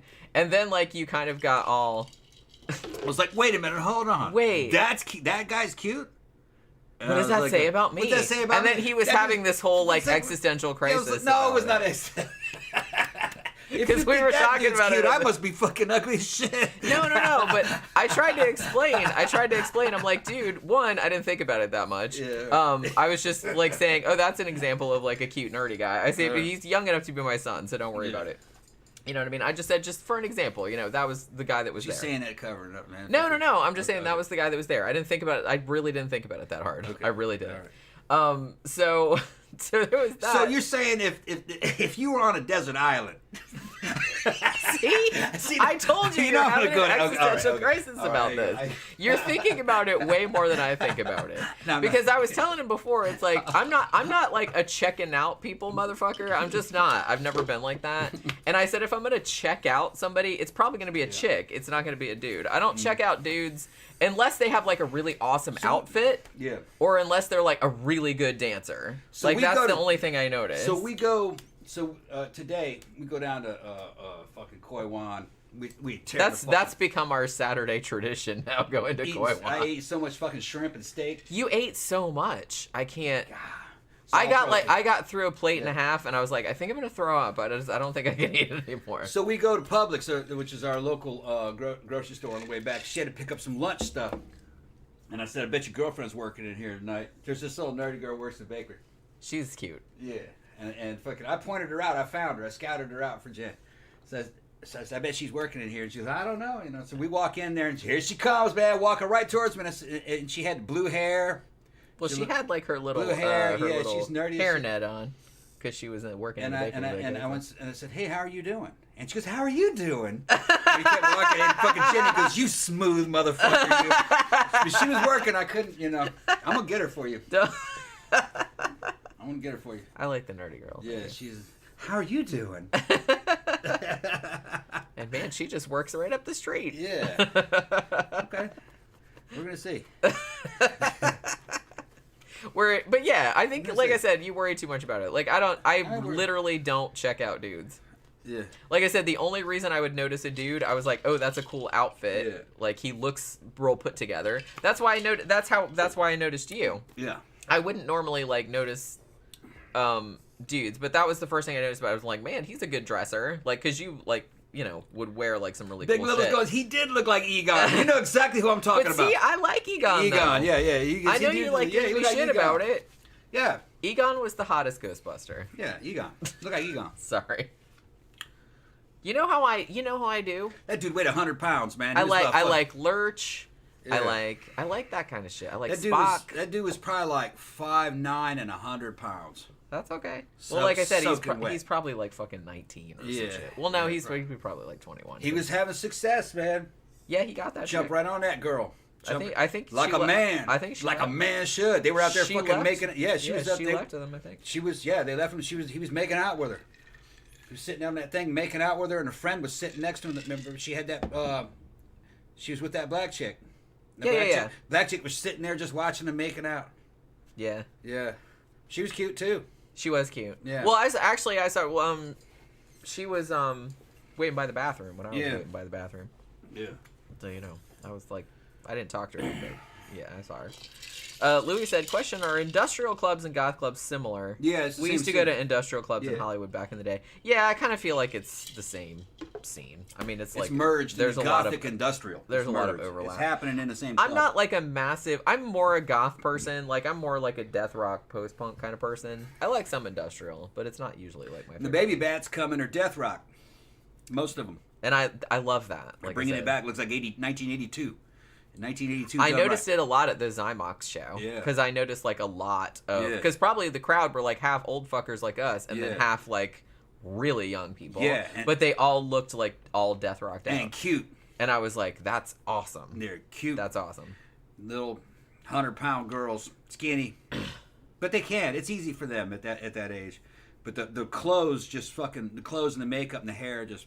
Right. They did their research. So yeah, that's it. Speaking of which, I forgot that Paul also played Nina Hagen last night. Yeah. And I forgot how fucking cool good Nina Hagen looked back then. Yeah, she was way ahead and of I'm time. like watching that video, I'm like, holy shit, I'm gonna do that shit. Like she had all the blue hair with like the fucking bangs like that, and it was all like back into all the makeup and everything.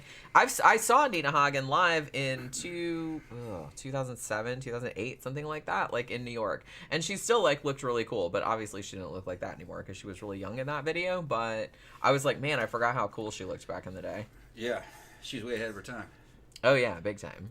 Camp Guy says, Publix, great store. I use their phone app to order sub sandwiches. Oh, yeah, the subs The are Boar's Head fantastic. Italian on white large. Yeah, I mean, I get, every time I go to Publix, I get, the multigrain bread is so good. Get the multigrain. I get roast beef and Swiss on multigrain. With those fucking pickles.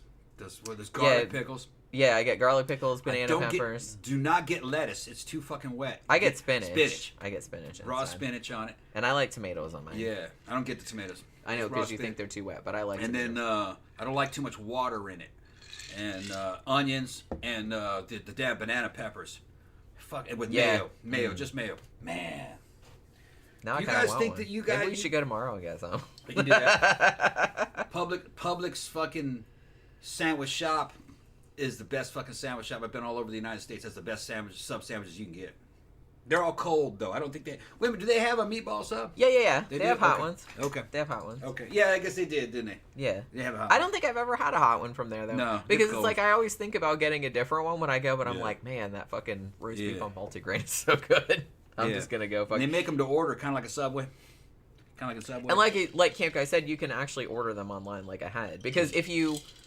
I went to Publix... Maybe we got to do that so we don't have to wait. Yeah. Well, because I went to Publix the other night like to get something to eat. And like, I was going to get a sub, but then the line was like enormous. And I was like, fuck that. That's like... Because they usually only have one person making sandwiches. And it takes the fucking too long. thing's that... You get the full size one, man. It's huge. Yeah, the 12-inch. You can... It's 2 meals.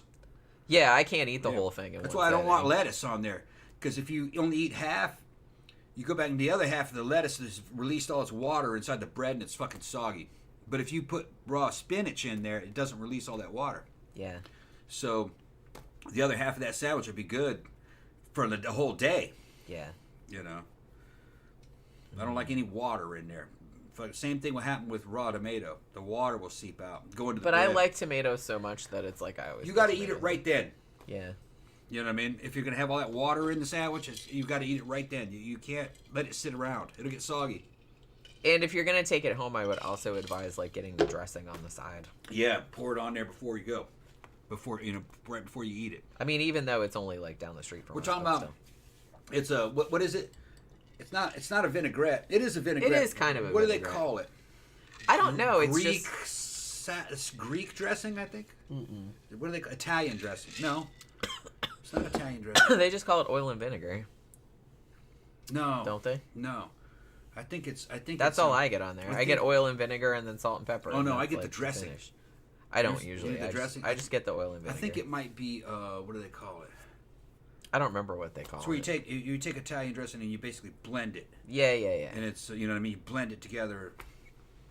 That way it can't separate. I forgot what they call that. Let me go make new drinks. Dave says, I'm going tonight again to Mannequins. I know David is lame. That's not lame. We actually had a really good time last night. Because, you know, it was really fun. It was really fun. The music was good. You know, the crowd was a little bit iffy at first, but it got better later. You know, there was room to dance pretty much all night, which is always nice. I didn't go out on the patio, but I don't usually go out on the patio, especially now when it's this time of year. It's too fucking warm out there. Blech. Florida. Camp Guy said, I miss the Blimpie sweet pepper slices. Yeah, Blimpie. Yeah, I guess they're not around anymore, right? Did they go, like, completely bankrupt? There's so many, like, fucking sandwich shops now. So many Subways, so many... I don't like Subway all that much. They're not terrible, but... Trey says, shit, I missed it, or most of it. No, I mean, we've only been here an hour. It's fine. We're not going anywhere, so... Camp Guy said, one trick with red tomato is to slice before you make your sandwich and salt it. The salt will draw out some of the water. Yeah, I kind of feel like I kind of wish they would do that. You know what I mean? Like salt the tomatoes so it sucked some of the water out, like before they put them on the thing. But Trey says all the Blimpies in the Circle K's here in Georgia closed last year. Yeah, I had heard they were having problems. We have our Circle K right down the street from us has a Subway in it, but I've never eaten at the Subway there.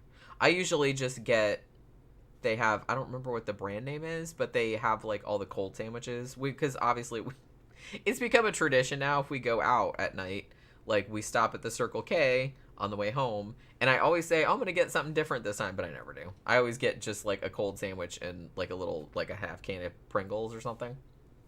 And sometimes I'll get, like, nuts or something, like cashews or something, but last night I just got Pringles. Although I didn't eat all the Pringles, I still have some. I haven't eaten them yet. And they didn't have, my favorite is they have a chicken salad with cranberries in it, which is actually, like, really good. But last night they didn't have any. They had plain chicken salad, but they didn't have any with the cranberry, so I got egg salad instead. Jeffy Art said Subway went downhill long before the Jared incident, but I don't think it helped him much. Yeah, it absolutely didn't. Dave says, gotta go. Love you both. We love you too, Dave. Have a good time tonight. It was good seeing you last night as well. Like I said, I don't hate Subway as much as some people, but it's never, like, my go-to. Like, I never was like, oh, let's get some Subway. I used to eat it sometimes because back in, from 2013 to 2016, I worked at a print shop in Longwood, which is, you know, outside of Orlando. And there was a Subway, like, literally right in the next parking lot. You know what I mean? Like, there was a 7-Eleven, and then there was a Subway, and there was, like, right there. So if I didn't bring any lunch from home, which I usually did, then I would go over there and get a sub. But their bread's not great. I don't love it. And I think after a while they discontinued their, what the fuck did they call that? Neptune salad? Or Yeah. So, wasn't it Neptune salad? Like, that was like the crab salad or the seafood salad. And I am a fucking whore for crab salad. I love that shit. I don't know why. When we were at Koi Wan today, I even got like a little scoop. I got a little scoop of that. Like, it's over Was there. it good? Yeah. Was it better than mine or not as good? It's not as good as yours. What's the difference, you think? It's a little bit blander. Okay, because it looked like the mayo was holding on to it pretty well. Yeah. It didn't.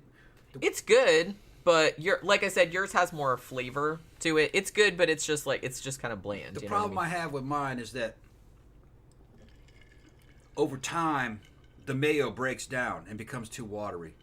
And it's because these recipes are calling for lemon juice. I think I should discontinue lemon juice. Maybe. And go half mayo and half sour cream to make it thicker. And then you add the lemon juice on service. Yeah. In other words, put it on a sandwich before you serve. That way it's not being stored in it. Right. Yeah, that would make sense. I think that's what I'm going to do next time. Because actually at Koi Wan today, I got like a little scoop of crab salad lick with my first, with just like the mussels and the shrimp and stuff. And I put lemon juice on it. I don't know if they put lemon juice in it prior. Right. But I put lemon juice on it. Like, probably after. not, because it looked like it was holding on to there pretty good. Yeah, it looks like pretty. Yeah. But like I said, yours is better flavor-wise. Theirs is, it's good. It's because they don't have any Old Bay in it, probably. Right, I've never seen them use old. They had the damn Cajun seafood, which is a bunch of shrimp and mussels. And I'm like, there's barely any Cajun seasoning in it. Barely. I guess they just try to make it appeal to everybody. You know what I mean? Fucking, but if that was Louisiana, it'd be hot. Yeah. You know? But I can't eat it hot, though. Yeah. Like, it just gives me heartburn or a stomach ache. Camp Guy says the very first Pringles factory was set up to manufacture tennis balls, but on the first day, a truckload of potatoes was delivered. Yeah. I don't think that's true. No, it's not. He's not true. It's making a joke. I know the history of that company. It's actually fascinating. It's fascinating. I think one of the episodes of The Food That Built America was about Pringles. Yeah, it was a big challenge to see what shape that Pringle should be to give it maximum structural strength inside that can. So they wouldn't break. Yeah, and they can't call it a potato chip because it's not a potato chip. It's technically not. Technically not. Because it's not. You don't slice the potato and put it in the fryer. They can only call it a Pringle. And it's Pringles are fucking good though. Yeah, and it's a potato chip made out of fucking instant mashed potato. Yeah, pretty much. That's all it is. That's and okay. It's just still machine good. throws it into a bunch of fucking hot oil, and it just instantly becomes a chip. And then it stacks, and then they stack them all up and put them in there. There's a name for that shape. It's a parabolic. Something parabolic, something or other. Something. But they had some kind of fucking structural engineer figure out what shape they should be. That's what he came up with, and they do survive in that can. You know, I thought that physicists thought that's what shape the universe was. Oh really? Yeah. I don't know if they still think that. But good thing about a Pringle is that you can make a Pringle any flavor you want. You just put it in the batter. I've even had a pumpkin spice. Yeah, one. any flavor. It doesn't even have to be salty. It can be sweet. You can turn it into candy. They have sweet ones. Well, in Japan, I think they have like a bunch of weird ass flavors. Because if you go in FYE, you know how in FYE and malls and stuff, they have like a whole section of like weird Japanese snacks and stuff. Yeah. And they have like some Japanese Pringles that they sell over there, and they have like all kind of crazy flavors, like strawberry and shit. Which, like I said, it's a potato, so it sounds weird to us, but it's not really that weird. I mean, potato is like pretty. A pretty like blank canvas. Yeah. So you can like put pretty much whatever you want on there. I had actually one year, I don't know if they do it but one year Pringles did some Christmas flavors, and they did like a peppermint one. And that actually I thought was like, that sounds kind of gross, but also kind of good. And they were actually pretty good. I thought they were pretty good. They did some Thanksgiving ones too. Trey says, I rarely eat subs anymore. I'm all Mexican, Chinese, and pizza lately. Single guy thing, I guess. Then it said, I'm allergic to mayo, so I can't eat any of that type of stuff, like chicken salad and so forth. That's a bummer. I know a lot of people are grossed out by mayo, and that's, that's fine. But, man, I love mayonnaise. I love mayonnaise. And I don't know what I would do if I couldn't eat crab salad or chicken salad or tuna salad or something like that. Louis said most of the Quiznos around here closed years ago. Yeah, I think Quiznos was also having trouble. I don't know if we have any around here anymore. I don't think we have a Jimmy John's a few miles away, but that's like the only one. And a Subway, but that's about all. I'm not sure Quiznos could survive here. I think Quiznos is the same as Subway, right? I think it's the same company. It's similar. I've eaten at Quiznos a couple of times. I thought it was the same company that divided into two. No. And here a Subway is basically rock bottom. That's what's in a Circle K. Yeah, like I said, our Circle K down there has a Subway in the back. Right, that's rock bottom. I don't think it could survive in Florida. Florida has fucking great food. The best Subway chain we have, I think, is called Firehouse. Yeah, Firehouse subs is good. Yeah, I had that. And that's not as good as Publix. Jimmy John's is good too. Firehouse is really Jimmy good. John's is good too. It's not as good as Publix, but nothing's good as Publix. And Chick-fil-A here is off the fucking chain. You could see a whole line of cars, fucking 5 cars wide, in a Chick-fil-A, and you don't even have to be afraid of getting in that fucking line for the drive-through. You'll have your Chick-fil-A in about 2 or 3 minutes. Those lines move fucking fast. They'll have 10 girls outside the fucking thing taking orders into all the cars and handing shit out. They had some of the best fucking curbside service I've ever seen. You ever been to that shit? Yeah, a long time ago, but yeah. You don't even have to order at the window. Yeah. When they get busy, they'll run and jump out there and take all the orders from all the cars, and they'll fucking wire it all into radios. The thing about nowadays is out. that a lot of people just pre-order through the app, and then you just go and pick it up. Which saves a lot of time, to be honest with you. Trey says, remember when Pringles came in 2 smaller cans and you got 2 cans in a little bag in the mid-1970s? I don't remember that. I don't quite remember that. I remember Milk Duds. They still make those. I know, but you don't see them anymore. They came in a box.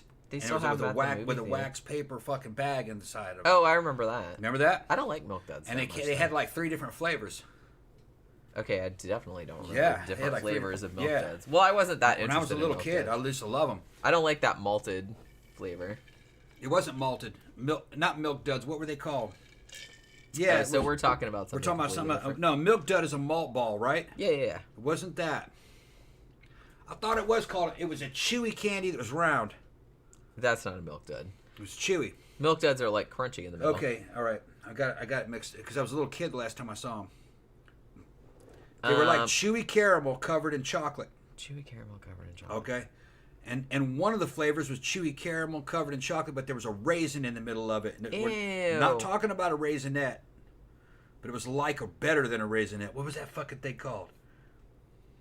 I thought it was called Milk Dud. You're talking about Whoppers. Whoppers are the fucking... yeah, but I thought Milk Duds were like that, too. No. Like Milk Duds are chewy. Are they? Let me go fucking... Yeah, look that shit up, because I'm not entirely sure. They're chewy. I'm not entirely sure.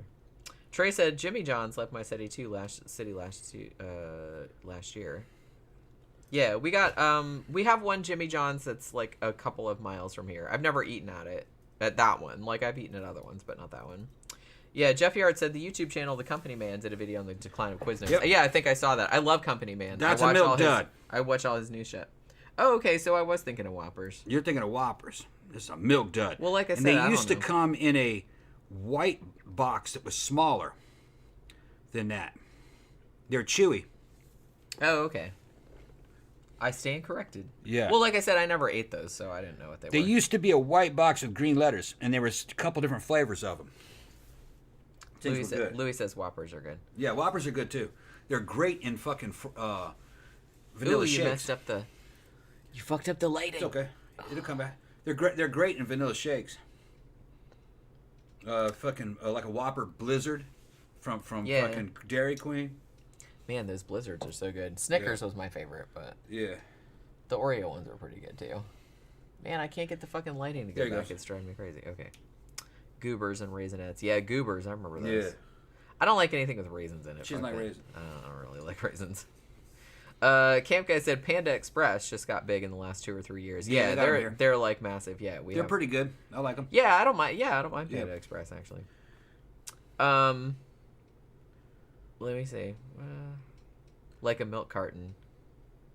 Trey says, I remember that. Yeah, you remember them? The milk duds like a milk carton. They were white. There was a white box. I remember that. But like I said, I never liked those so much, so I didn't really like pay that much attention. They were kind of like a real chewy raisinette. Some of them, other ones were just chocolate, or it was not. It was chocolatey caramel that was covered in chocolate, and it was a ball, and they were just chewy. They were super good, man. When I was a little kid in the 70s, we used to eat them. Louis brings up Rolos. Rolos, Ooh, yeah. I like Rolos. Rolos are real good. What about Toffee Fay? Toffee Fay, they still have those. They still have them, yeah. Like, I kind of feel like that's old-timey candy, but, like, I got some. Yeah, they still got them. They have them at Walgreens and CVS. I don't know about, like, anywhere else. But they also sell them in big packages now. They do, and it's like, carton. I got some, I'm like, oh my god, these are delicious. Fucking super good. I remember when I was a little kid when they came out. I didn't even think they made them anymore. They make them? But they still got them. Remember Baby Ruth's? Yeah. You haven't seen them? Reggie bars? Remember Reggie? Yeah, I do remember. That was pretty short lived. Yeah, sure. I think you can still I heard there's a retro candies are available. They are. You can get all they that. Are. You got to order there's a whole there's like whole online stores that cuz remember a couple years ago? Saltwater taffy. Yeah, I bought you that big huge bag of saltwater. I love saltwater taffy. If y'all want to send me a bag of saltwater taffy, I'll sit around and get fat. I got him a 5-pound bag of salt. You will fuck my diet up. I'll come in here fat as a motherfucker. Almost all of You'll that slow shit. the 6-pack down 6 months. You send me fucking saltwater taffy. I can't stop eating it. He loves that shit. Yeah. And I'm not like I like taffy, but it's not. I'm never just kind of like, ooh, I want some taffy right now. So I think you ate most of the 5 pounds. One of my favorites. Not in a day or anything. It was a while. One of my favorite taffies was an old fucking vintage candy that's still out there. It's called Abba Zabba, and it was a white bar of taffy filled with fucking peanut butter. I think they still make those. Abba Zabba. That shit was good, dude. I think they still make those. Yeah. Louis says Baby Ruth are awesome. Yeah, I love Baby Ruth. Honestly, like if it has peanuts in it, I'll eat a Payday bar. I like Payday bars. Yeah. I know that's like maybe a controversial opinion, but no, they're good. Yeah, I like them. Clark, remember Clark bars? Yeah. Those are good too. Chico Stick. Yeah. Kind of like a Clark bar, but without the chocolate on it. What was the one that was like fucking? Did it have? What was it? Did it have like marshmallow or some shit in there? It was the marshmallow one. Well, yeah. You know what I'm talking about? With like was it dark chocolate on the outside? I think so. Yeah. I didn't eat it because I was like marshmallow, gross. But it was dense marshmallow. It was chewy. Yeah. Like almost like nougat. It was like nougat. What about they had 0 bars and Uno bars? Remember those? Yeah. Yeah, they were real good too. Man, I stand 0 bars. Good, yeah. Those are fucking. You can still find them sometimes. Yeah, they're around. Like a place that I used to work, every now and then you'd go down to like the snack machine, like the vending machine, and there'd be 0 bars in there. Yeah. Not always, but sometimes. And I'd be like, ooh, and I'd have to get one. 0 bar was kind of like a damn parallel universe Milky Way. It was like a Milky Way in the center with nougat and caramel, but I think it had almonds in it, and it was covered in white chocolate. Yeah. Didn't it have almond on it? I think it had almonds in it. It might. Or some of them had almonds. It might have. I think that might have been not really sure what all I think it had. I think it had chipped almonds in it. Yeah, maybe. I think. Man, I love 0 bars. Yeah. And because nowadays they have a lot more candy bars available that are white chocolate. Like they even have white chocolate like Reese's cups and stuff. But which are awesome.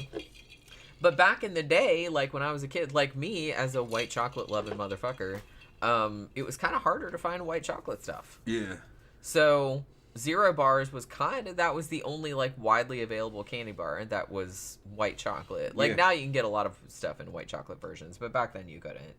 I just always remember like every time it was Easter and my parents and my grandma and stuff like that would make like little Easter baskets for us kids and everything, and it's like I was always the weirdo at the white chocolate bunny. You see, Trey remembers, man. He says, yeah, they were like a milk carton. Sometimes they have it at Cracker Barrel, probably. Okay. Oh, okay. And he says the Reggie Jackson bar. Yeah, the baseball player. Yep. He remembers. He says, I remember that too. Says you can still find them, but under a different name. Oh, okay. All right. The Reggie bar was kind of like a turtle, but that's what we would call it today. A turtle. Turtles. Yeah, turtles are real good. Which is I love turtles. A big dollop of fucking caramel over some kind of usually pecans, and then covered in chocolate. Yeah.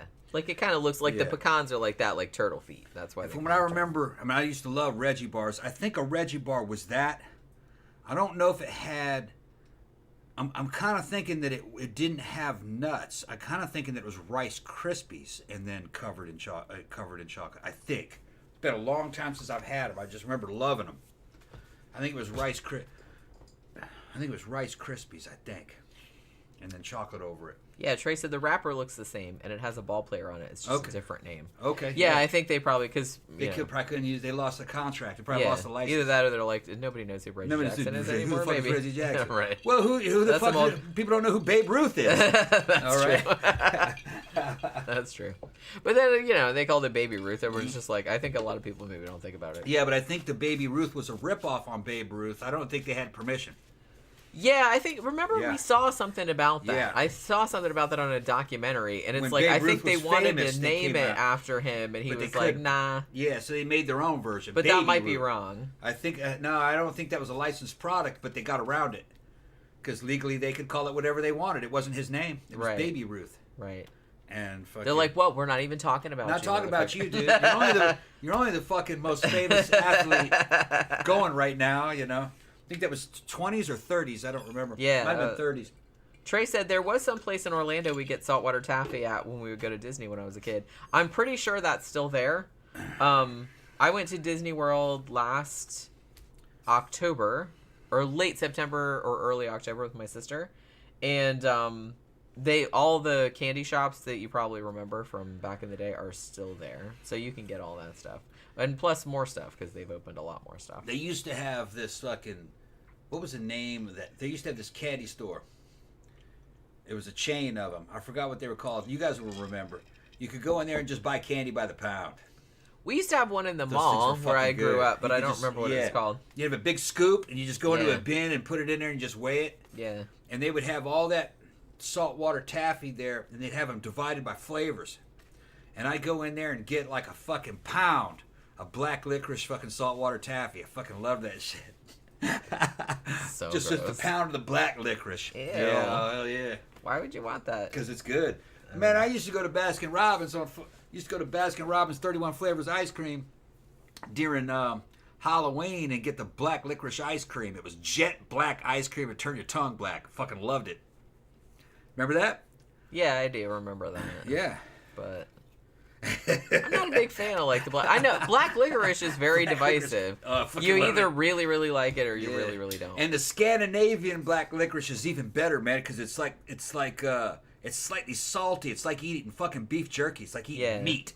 You can just like it's like a meal. You know what's funny? Like, every time like I watch Welcome to the Basement, which on YouTube, Matt's wife, Tona, who runs the camera, she famously loves black licorice anything. Yeah. So like every time somebody sends them like a package like with movies or whatever, because they review movies, they will always send like a big thing of like Scandinavian black licorice for her because it's like she loves that shit. That shit's great.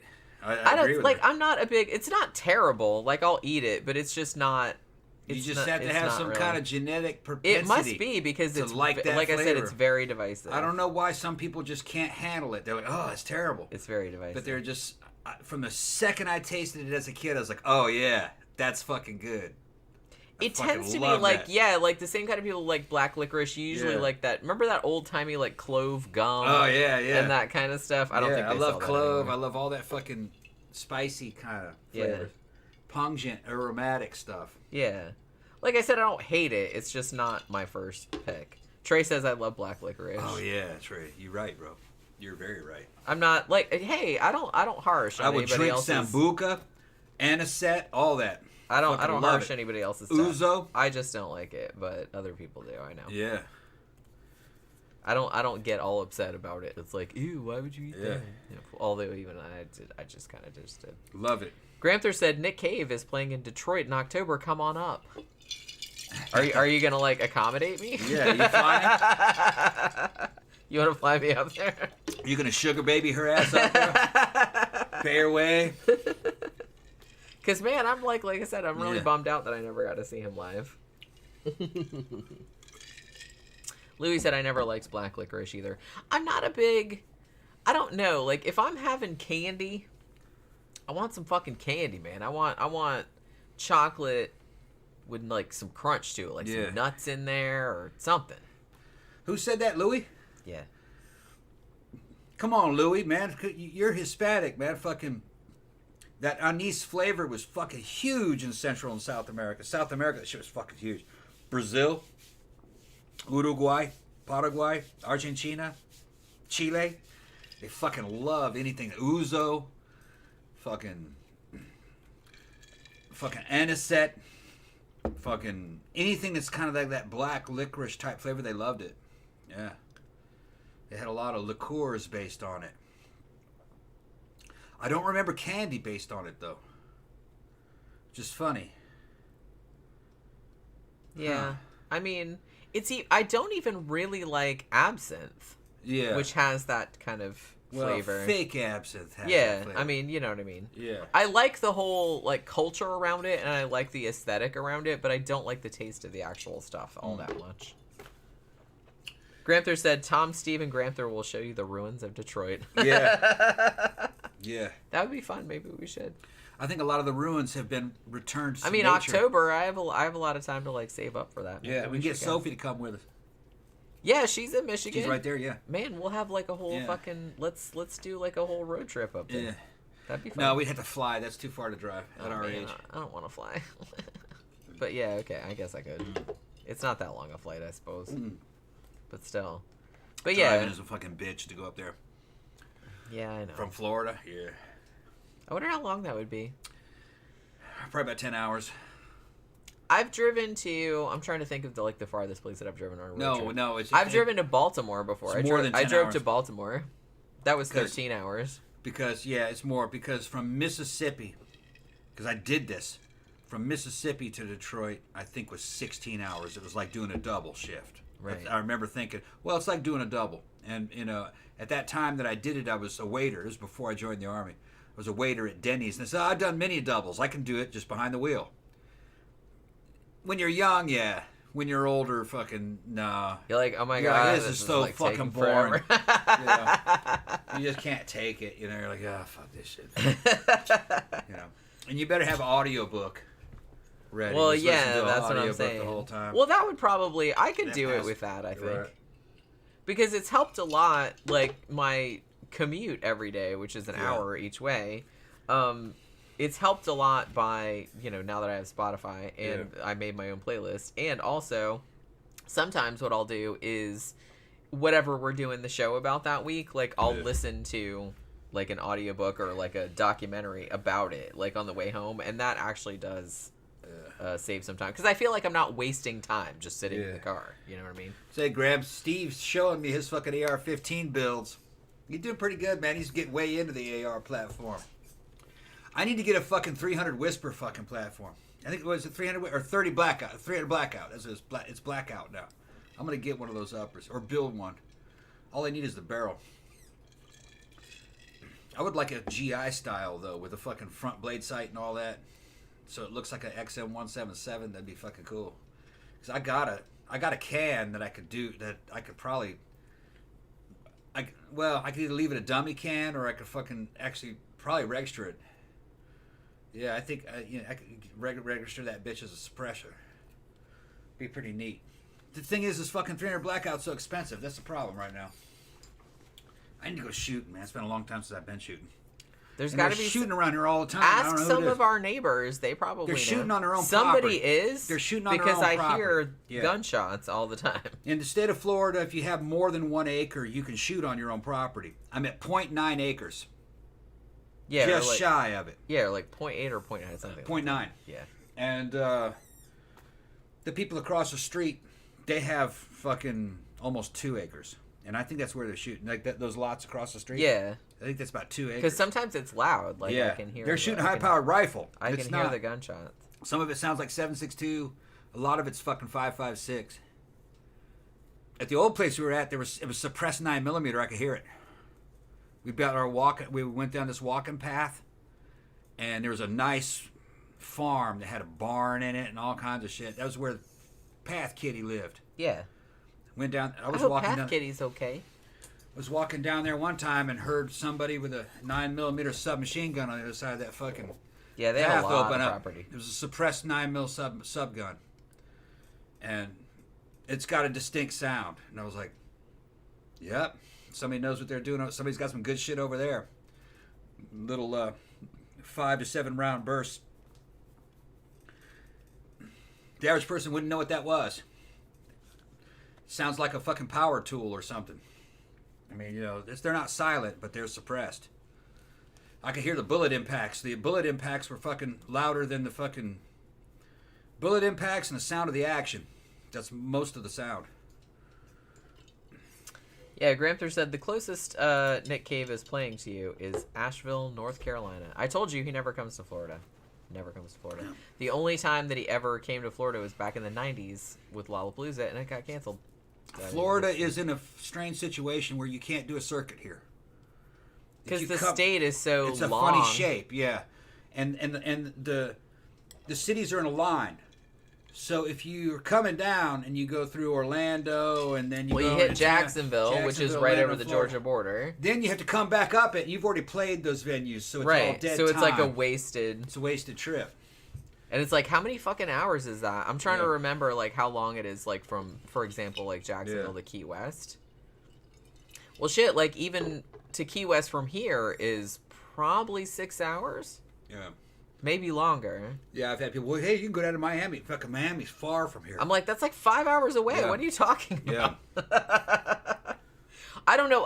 It might not be 5 hours from here. I drove to Miami a couple of times from Daytona, which is a little bit north of here, and that was about 5 hours. So it's like, I don't think people understand like how long Florida is. Yeah. Like it's far. Like Key West is far. I grew up in Florida in Daytona Beach. I didn't go to Miami until I was in my late 20s or early 30s. It's far. If you go to say the end of the fucking Panhandle and all the way down to the fucking Keys, that's a California type distance. Yeah, Granthar said Key West is 3 hours from Miami. Yeah, that's what people don't. It's far. Yeah, it's far. I've never even been to Key West. I've lived in Florida most of my life, and I've never been to Key West. The Keys are almost another country. It's far. Yeah, the Keys are damn near another country from our point of view. I mean, and that's like going. That's like the Caribbean. You're basically going to the Caribbean, basically. Yeah. You'd be hanging down there with fucking. I would like to go. I've heard it's pirates really. And shit. I've heard it's really cool down there. Yeah. But I've never been. Yeah. It's just like I said. It's never. I've been to Miami a couple times, which is in Fort Lauderdale and stuff, but I just never had cause to, and it's just like God. It's a really long drive. It's really long drive. So. If I'm going to drive that far, holy shit. Louis says, farthest I've ever driven was to Oklahoma City from Los Angeles. 30 hours. Yeah. I'm trying to think if I've driven farther, but I think the farthest I've ever driven was Orlando, where I lived at the time, to Baltimore. And I think that was 13 hours. And it wasn't terrible, but, when I got into Baltimore, it's like it's a massive city, so I was just kind of like freaking out because, Trey says Love and Rockets is touring now too. I'm going to be broke buying concert tickets. Yeah, everybody's touring this summer. Larry, they're all broke because of COVID. Larry, so they gotta go to work. they gotta go to work. Larry and Creature shows up. Hey, what's up? Trey says that's why a lot of tours end in Florida. The Cure, for example, last 2 shows are Tampa and Miami. Yeah, I kind of feel like that would be the way to do it. Right, because then they just go back home. Yeah. Because you can't, if you do it in the middle, it's just, like you said, you play Jacksonville, Orlando, Tampa, Miami, and then like you have to go all the way back up, and it's hours and hours and hours, and that's like a wasted day, because it's a whole day. Yeah. And then, so you might as well like leave that till the end. Trey said the Cure put the smackdown on all those high ticket prices. Yeah, and actually, like, good on Robert Smith for like fucking dropping his nuts and like standing up to fucking Ticketmaster. I don't know if it's gonna make any difference, but somebody's got to, because man, Ticketmaster. That's I'll Rochambeau you for him. Remember that? What? I'll Rochambeau you for him. Okay, fucking. There was a South Park episode that had Robert Smith in it. Oh, okay. Okay, that's been a long time since I've seen that. I didn't remember what you're talking about. And the South Park kids are fucking. He's leaving, and they're going, "Bye, Robert Smith. Bye, Robert Smith. Fucking Disintegration's the best album." All that kind of shit. Fucking. But one of the fucking things. It's not though. Pornography is objectively the best album. Sorry. Kiss Me, Kiss Me is a great album. Okay, yeah, that's good. Oh, we played Hot, Hot, Hot last night too, so I was into that. Head on the Door. There's something about Head on the Door. You can go back to Head on the Door. Fucking and the top is still good. But there's an episode where the fucking the South Park characters had been fucking saying that they were going to Rochambeau somebody, and that was means kick somebody in the balls. Right. To decide some kind of argument or to make a decision. Whoever kicked another dude in the balls before the other guy could do it won the argument, or would have his way. It's called Rochambeau, right? Which makes total sense. Well, there's just a scene where Robert Smith says, "I'll Rochambeau you for it."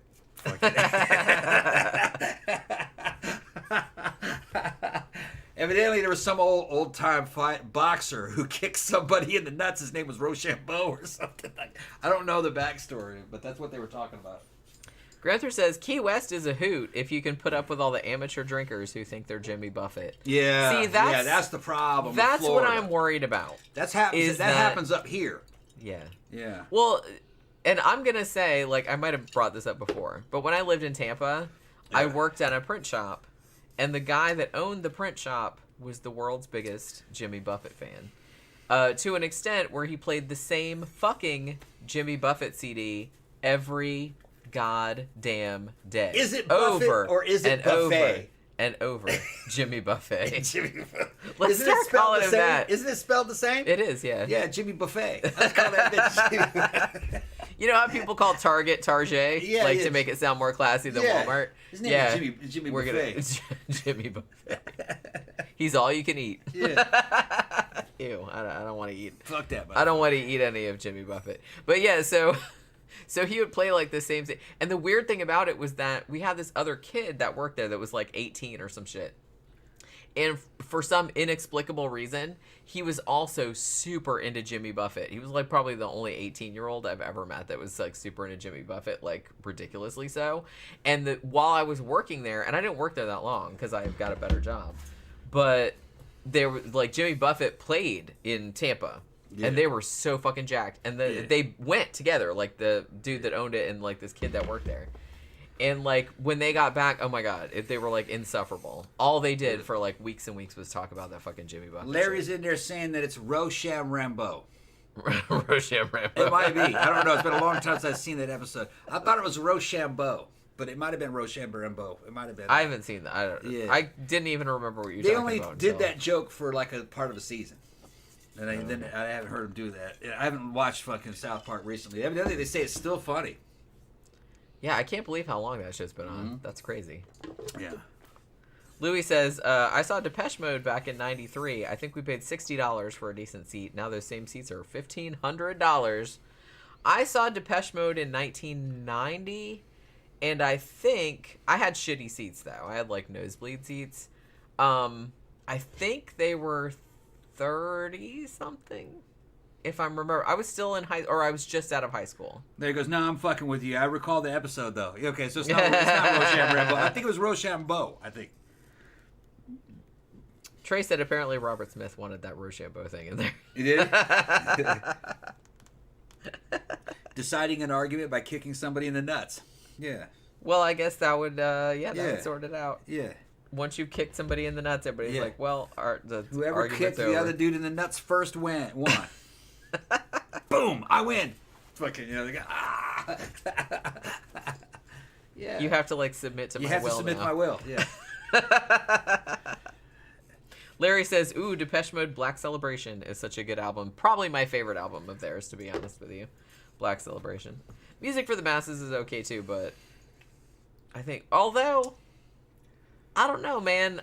Some Great Reward is also pretty awesome. I don't know, man. But I think Black Celebration is probably I don't know, man. Fucking over the years, fucking Gary Numan has challenged Depeche Mode's spot for kind of like dark wave. I think Gary Numan's shit is fucking. His later shit just got better and better, and it kind of has a Depeche Mode vibe to it. They've worked together before.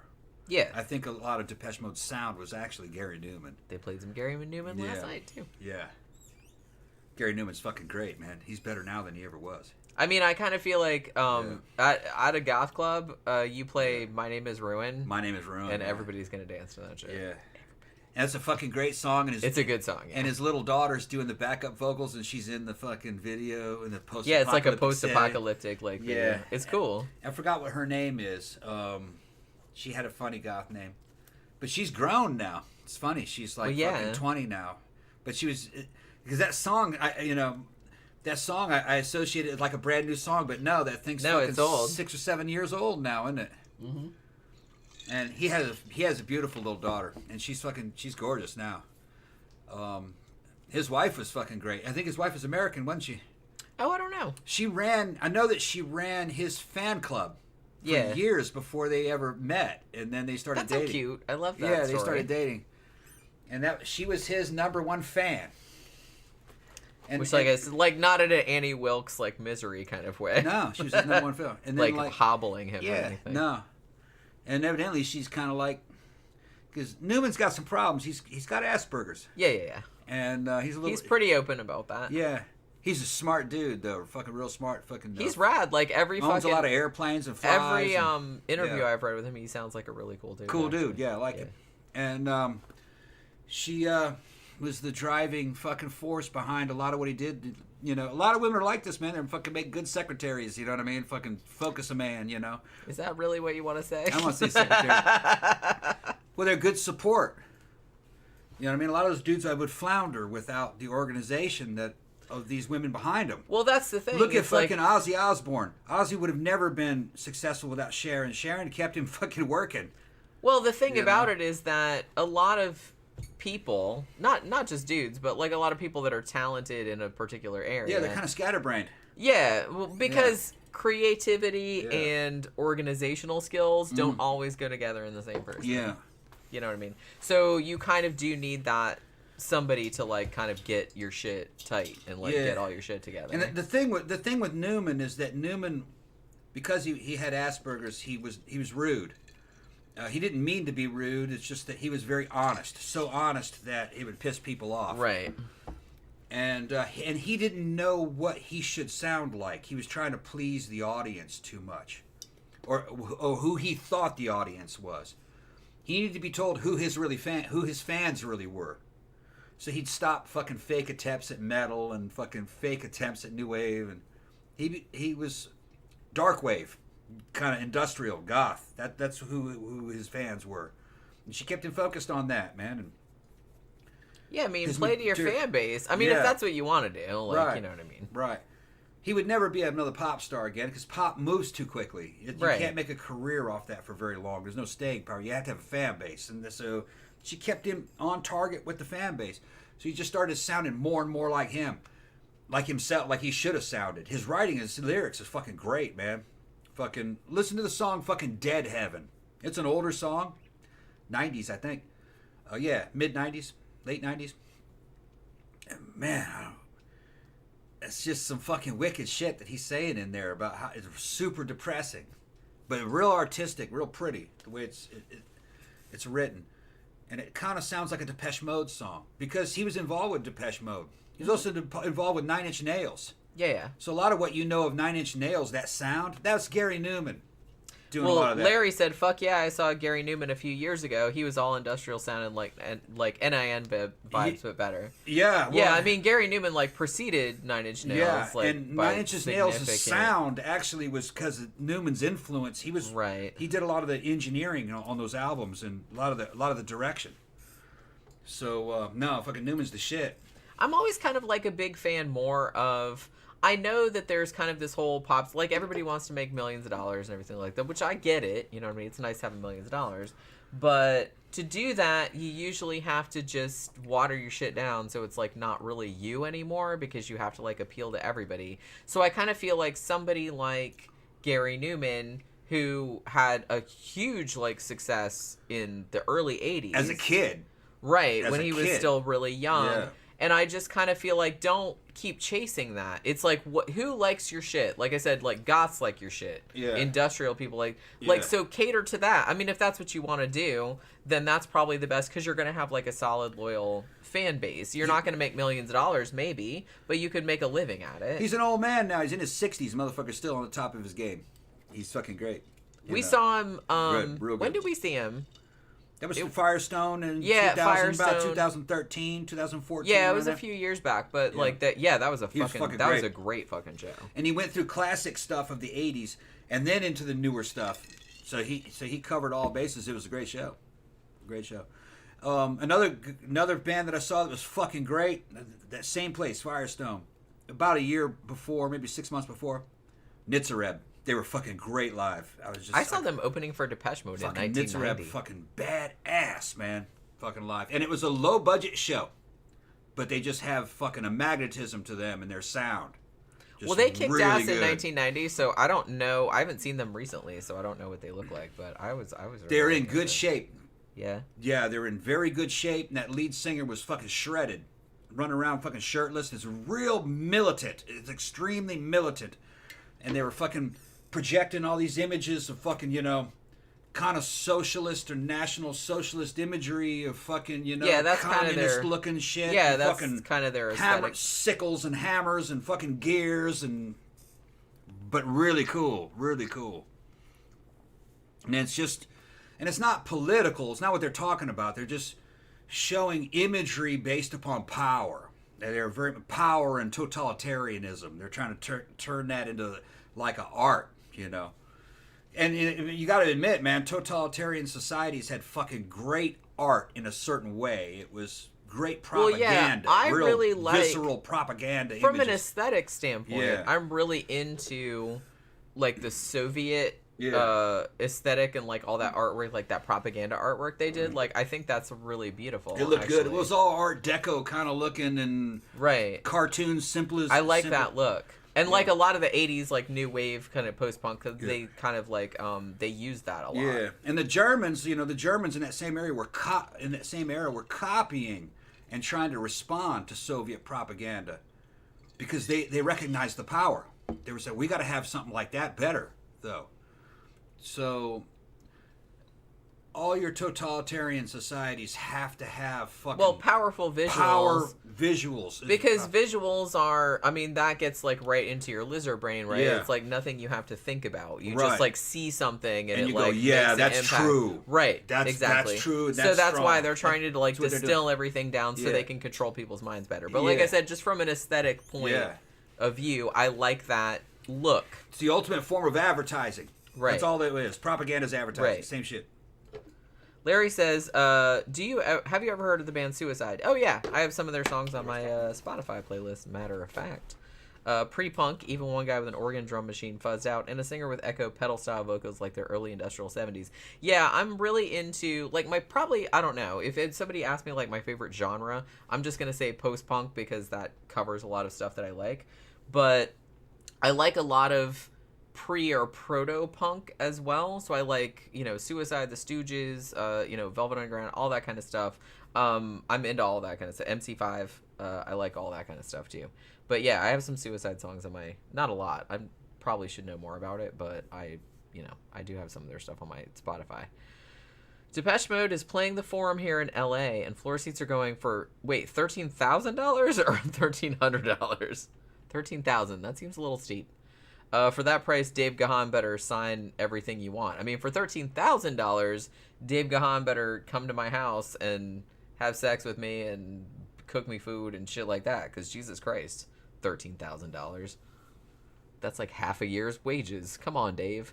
But you know what I mean? But like I said, look, I love Depeche Mode. I do. But I saw them in 1990 when they were still like at their peak. And I kind of feel like I don't want to see them that bad now. There's really not that many bands now that I haven't seen in their heyday. So it's like it would really have to be like I would pay a lot probably to see Nick Cave just because I never got to. Even though he's older now. But other than that, like most of the bands that I wanted to see, I've seen. And I saw them like at their prime or a little bit past their prime. So I kind of feel like now I was just like, $600 for a ticket? Yeah, no thanks. No, I'll skip that. Like I can just like watch their old videos and like, I just don't have the money. I kind of feel like that's the only, like Nick Cave, I would pay a lot to see him just because I never got to. And I was like, that's like the one thing that I wanted to kick off my bucket list. I'm still mad that I never got to see The Fall, and it's like now I never will, obviously because Marky Smith died like a couple years ago, and I never got to see them. I think the closest they ever came to Florida was Atlanta, and I couldn't get up there to see them like the last tour that they did through there. So that kind of bums me out that I never got to see him before he died, but you know what I mean. What are you gonna do? You're making up stripper names for me. Making up stripper names. Banana Daiquiri Haze. My stripper name would be Tom the Bomb, man. The Bomb. Is it that? Well, I don't know. Tom the Bomb. That's a little basic, don't you think? It's gotta be basic. It's memorable. I'd come up with some shit. Larry said The Fall never got bad, too. Some of their best stuff was their later stuff. Yeah, I agree. I've been hearing about The Fall over and over again. I know some of the songs. The thing about The Fall that was so cool, and I think that one of the best things that I ever read about them, and I think it was John Peel that said this about them, he said, they're always different, but they're always the same. And it's like, it's really, really hard to explain because every album, because they did like a lot. Oh my God, they had so many albums. What did he put out? Like 2 or 3 albums a year or something like that. It's like some ridiculous number. Like, I couldn't even keep up. I have a lot of their shit, but like, I still couldn't keep up with all their stuff. But the thing about it was that he was always doing something different. Like, all their albums sounded different, but you could still tell it was them. And they never stopped. I mean, I say them. It's like, it was mostly him, but like with rotating band members. But that, I kind of feel like that's a real hallmark of like kind of artistic genius, because every single shit, even when he was getting old and shit like that, and he was, whatever, but he would put out new shit and be like, man, this is awesome too. Like, he was always kind of like experimenting with different stuff. You could still tell it was them, but it sounded different from their old stuff, but you could still tell it was them. And I was like, I think that's kind of the peak of like artistic as far as like musical stuff goes, because it's hard to do that. I kind of feel like a lot of bands fall into a rut where it's just kind of like, well, we're going to try and do new shit, but we're like not even like we were, like we lost our identity, or we're just going to do the same shit over and over. But The Fall, he really kept it on a really good balance between, I'm staying with the shit that I do, but it's like I'm experimenting with all these other things. And I think he was really successful at doing that, because some of their new shit was like really good too, I thought. Larry said, yeah, man, the word legend gets tossed around a lot, but Marky Smith was one. He was for sure. And like I said, that bums me out so much that I didn't get to see them live, like before he died. I got to see Lux Interior before he died. I did too. Saw him in fucking Boston. It was a great show. The Cramps. They were fucking great. Oh my God, live. I fucking love the Cramps. I'm really glad that I saw them I saw them, I think like 2 years before he died. Yeah. I think. And he was great, man. Poison Ivy, his wife, fucking great. Great show. She's still around, I think. Yeah, Satisfied. Another one, I fucking give him a lot of credit. I fuck with him, okay? Because I respect him. Larry says I fucking love the Cramps. I do too. Yeah, Cramps are good. I do too. Glenn Danzig. Glenn Danzig is fucking great live. Even though he looks fucked up now. But I saw him in his fucking, when he looked great. He fucked up. He fucked himself up, man. He didn't know what he was doing with fucking anabolics. I mean, definitely he did something wrong. Wasn't running testosterone base or something. fucking did something weird with fucking growth hormones. His face is not right. Yeah, and that's a little weird. That's something with. I don't know who he was listening to, but because he was jacked. You know what I mean? But that was probably nandrolone, probably, and he couldn't maintain that for some reason. He didn't know what he was doing.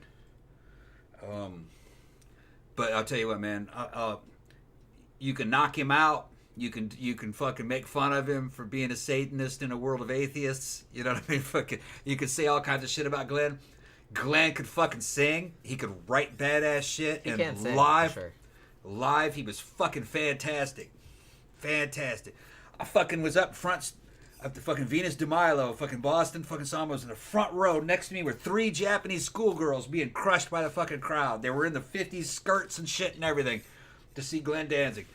They were probably Tufts University students. I fucking reached out and touched Danzig's fucking boot, and a fucking satanic energy went into me, and that's when I became the Tom that you know. It was like spiritual, because Danzig did it. Danzig, and Steven Seagal. You never touched Steven Seagal though, did you? No, just mind to mind. It was mind to mind. He gave you an Asian experience. Yeah, he gave me an Asian experience. Okay. I see how you go. Yeah, I fuck with them both. But there's a big difference, all right? Seagal's bullshit and he's lying. Fucking Danzig could deliver. Hell yeah. I mean, at least Danzig is talented. Yeah, he was good. Ooh. That was mean. But you know what I mean. Yeah. Larry said 70s stuff was so good too, like talking about the fall. Yeah. I mean, to be honest, like I love their new shit too, but I think my favorite period of them was probably like early 70s to late 80s. I think is like my best. But I liked like some shit like after that too, but it's like that's still like the shit that I go back to all the time. Larry's in there laughing. That's my backstory. Yeah, it's my backstory. I'm sticking to it. Right. He's also like amazed that we saw the Cramps. I fucking love the Cramps. Oh yeah. Yeah. No way. So yeah, we saw the them Cramps separate in 2 different. Yeah. I saw we even knew them in. I can't remember what year it was. What year did Lex Interior die? Oh shit, I don't know. He was pretty young, but I kind of feel like I saw them. I think it was only a year or 2 before he died, and he was like, man, he looked fucking great. He had like that red. He's like still like fucking all skinny and shit, and he had like that red fucking snake skin. Yeah. He was like climbing all over the fucking stage. He was like in really good shape. He's a real character.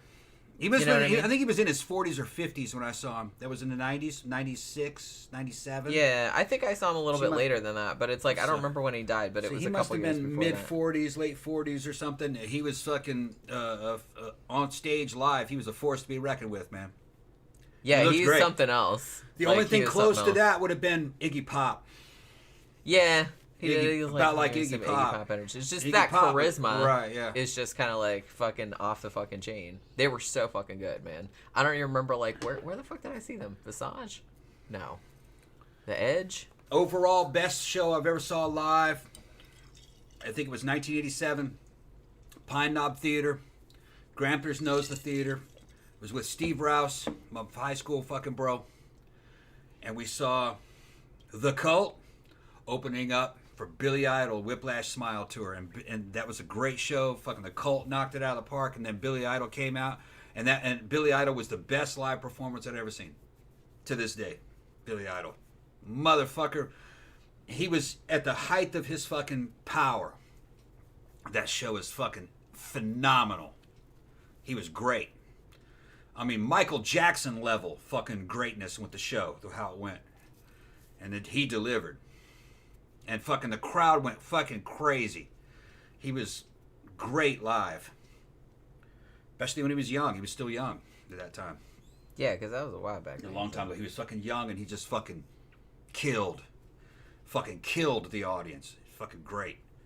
I was impressed. To this day, I'm still impressed. And he wasn't known, you know what I mean? He was popular, but he didn't really have a rep like that. And I was more like from the metal scene, you know. He didn't have a rep with the metal scene. No, he was fucking on. And you know, and I think he was a little too punk rock, too metal for the pop scene, even though he was pop, really. Yeah, he got like huge success in the in the early 80s. Yeah. with the kind of on the back of the new wave kind of thing. Right. And but Gen X was good too. It's I feel like a lot of people don't go back and listen to that. Gen X was good, yeah. Because a lot of the songs that he popularized later were Gen X songs like originally. Dance with Myself and shit. Right. But he was great live performer. A tremendous charisma. Tremendous. And that dude was good looking. Super good looking. If you saw him in person, nah. And he held out for a long time. He still looks pretty good. But he was just very magnetic. Larry says, early Misfits are cool. Don't dig the later stuff. Yeah, I can see that. Early U2 was pretty cool. I like the Chameleons, too. Oh, man. I love the Chameleons. Fucking great. But, yeah, U2, I like U2 pre-88. Now, U2 had some cousins that were in a band called Virgin Prunes. They were fucking great, too. Well, one of their cousins. Wasn't that the Edge's cousin? I think it was the Edge's cousins. I think, maybe. I can't remember. Yeah, I don't think it was Bono's cousin. There were some Irish motherfuckers. But you want to check out the Virgin Prunes? They were goth. I love the Virgin. They were goth. They were real good. I love the Virgin Prunes. Yeah. But they're really good too. They were part of that. They were part of that whole kind of gothic pagan neo folk type with rock mix. They were good, like with Death in June and fucking Boyd Rice and Current 93, David Tibet. I fucking loved those bands too. I got some Current 93 on my Spotify list too. I told him it's I finally found time to curate my own Spotify list, which at present is 28 hours long. Yeah. Yeah, we were sitting there and fucking Death in June came on, fucking Fall Apart. Falling. And I told him, I was we were listening when we were going to the club last night. Because, a lot of the shit, I put a bunch of shit on there that, he probably doesn't like, so I have to skip over some stuff. But it's he was songs would come on, he's like, man, this is a good song, too. I'm like, hey. Yeah. I made this playlist, all right? Yeah. It's it rocks, if I do say so myself. So, you know what I mean? There he's tripped out. You guys got great taste in music. Love all the bands mentioned. Yeah. We know what we're doing. We're not just fucking random YouTube motherfuckers. We got histories, bro. No, but I've been doing this shit since 1983. And it's not just the goth and metal scene. I liked a lot of other shit. I mean, there was fucking early rap that I was big into. I was big into Public Enemy. There's a rare one it was an experimental rap band called New Kingdom that I fucking really loved. Yeah, I remember you telling me. New Kingdom was fucking great. That was fucking. There's an album out there called Mexico or Bust.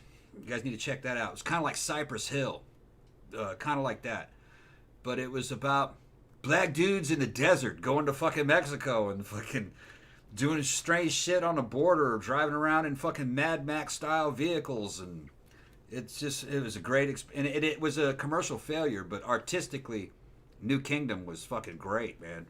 And those guys are all in obscurity now, or gone. Which is sad. Sad. But that was Southwest desert rap. Really good. Which I feel like you don't see much. Mm-mm. And they were mixing in Jimi Hendrix type fucking vibes, and they would talk about Jimi Hendrix, and then they would just talk about a lot of things, that would that was not would have not really been considered cool in the fucking rap world. Right. You know what I mean? I mean, now it would be. Now it would be, but not back then. Yeah. No. It was experimental. Louis said, I saw Bowie and Nine Inch Nails in '95. Best concert I've ever attended. Oh, I remember when that tour was going around. I didn't get to it. I've seen, for some reason, only one time on purpose, but I've seen Nine Inch Nails probably, I was going to say more than any other artist. No, that's not true. I've seen Peter Murphy more than any other artist. But Nine Inch Nails, I saw them once on purpose, they were the headliner, and then the rest of the time I just saw them kind of accidentally because they were opening for someone else, or they were on a Lollapalooza or something like that. So I've seen them fucking 5 times without really meaning to. One time I meant to, but the other time, I think it was when I saw them when they were headlining, it was Nine Inch Nails, and who the fuck opened for them? I'm trying to remember. I'll probably remember in a minute.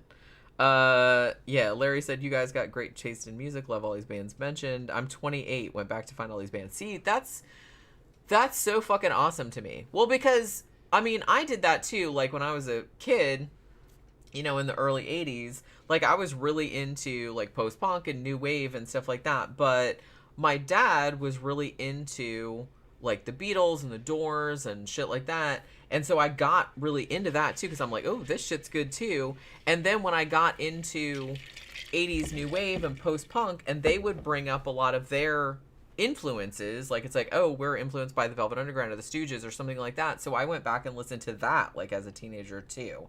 So it's kind of like, I like that people are still doing that nowadays. You know what I mean? Like the bands that I liked, because I was so into music, I was like, well, what are these musicians, like, where are their influences coming from? Because I want to listen to that too, because I want to know more about it. So that's kind of what I did. That's how I got into, Stooges and MC5 and Velvet Underground and stuff like that, because a lot of the bands that I liked, like Bauhaus and stuff like that, were citing that as influences. So I went back and listened to that too. And like I said, I grew up in a household with a lot of music because my dad was really into music as well. And he was really into 60s stuff. Like I said, he was a huge Beatles fan. And I'm still a huge Beatles fan as well. And he was like into the Doors, the Kinks, Rolling Stones, stuff like that. So I listened to all that stuff growing up, like as a little kid.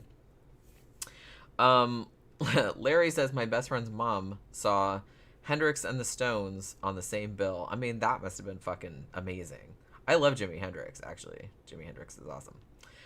Louis said I like pre-90s U2. Yeah, I kind of feel like after the 90s... Well, I kind of like pre-90s everybody. I don't think it's any surprise like anybody. I don't know what it is, but the 90s, you'd think that it would have been like my kind of formative decade, because that was the year I graduated from high school in 1990. And so, like, then I was going to college and stuff like that. And I got into some music, like, in the early 90s, but I didn't like it as much. It seemed like, especially after, I mean, if you were around at the time, like, especially after, like, Nirvana got really big, like, in 91 or whenever that was. And then all of a sudden, like, alt-rock or, like, alternative music was, like, super huge, and, like, everybody was getting into it, and, like...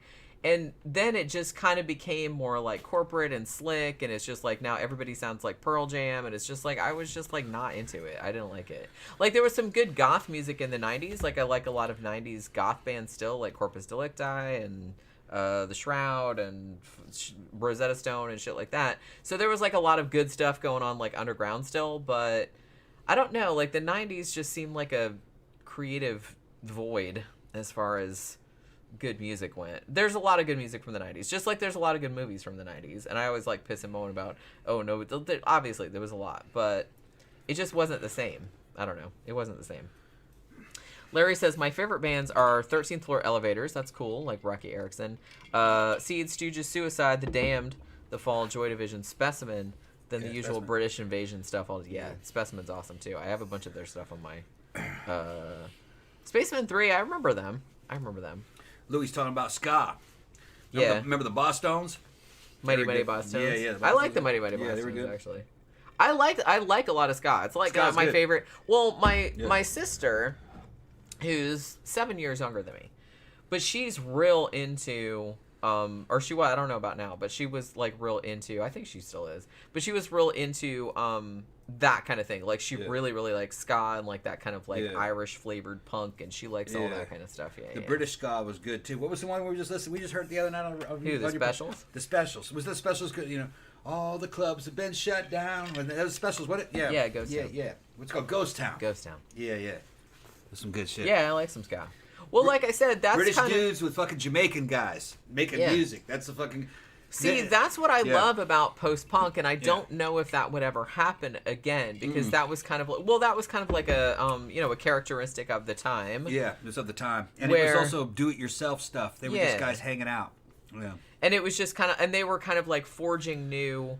They were combining genres that hadn't been combined previously, which was kind of like a big... And like I said, now everybody... Like, now it's not a big deal because everybody's combined everything with everything. To an American, that sounds strange. What the fuck are Jamaicans doing hanging out with fucking British guys? A lot of Americans don't realize that fucking Jamaica's part of the British Empire. Okay? I wouldn't... It's a satellite country. All right? Kind of like our version of Puerto Rico. So they traveled between the two islands. And the two sounds fucking blended. And Jamaica had a fucking badass street sound where they were fucking making music on the streets and selling booze in fucking little Jamaican cities and neighborhoods. Guys would open up our own club just by putting a record player out, fucking selling hooch, Yeah. And then bands would appear, and they would make reggae, Well, rock and reggae started to blend in England. Those guys would go up to England and they'd fucking hang out and they'd start a band.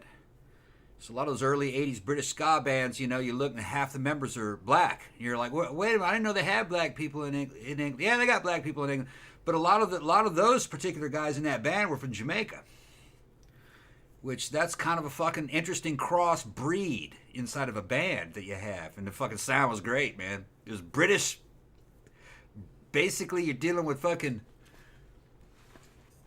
kind of. Is there an American equivalent to that? Yeah, well, rock and roll would be an American, which is fucking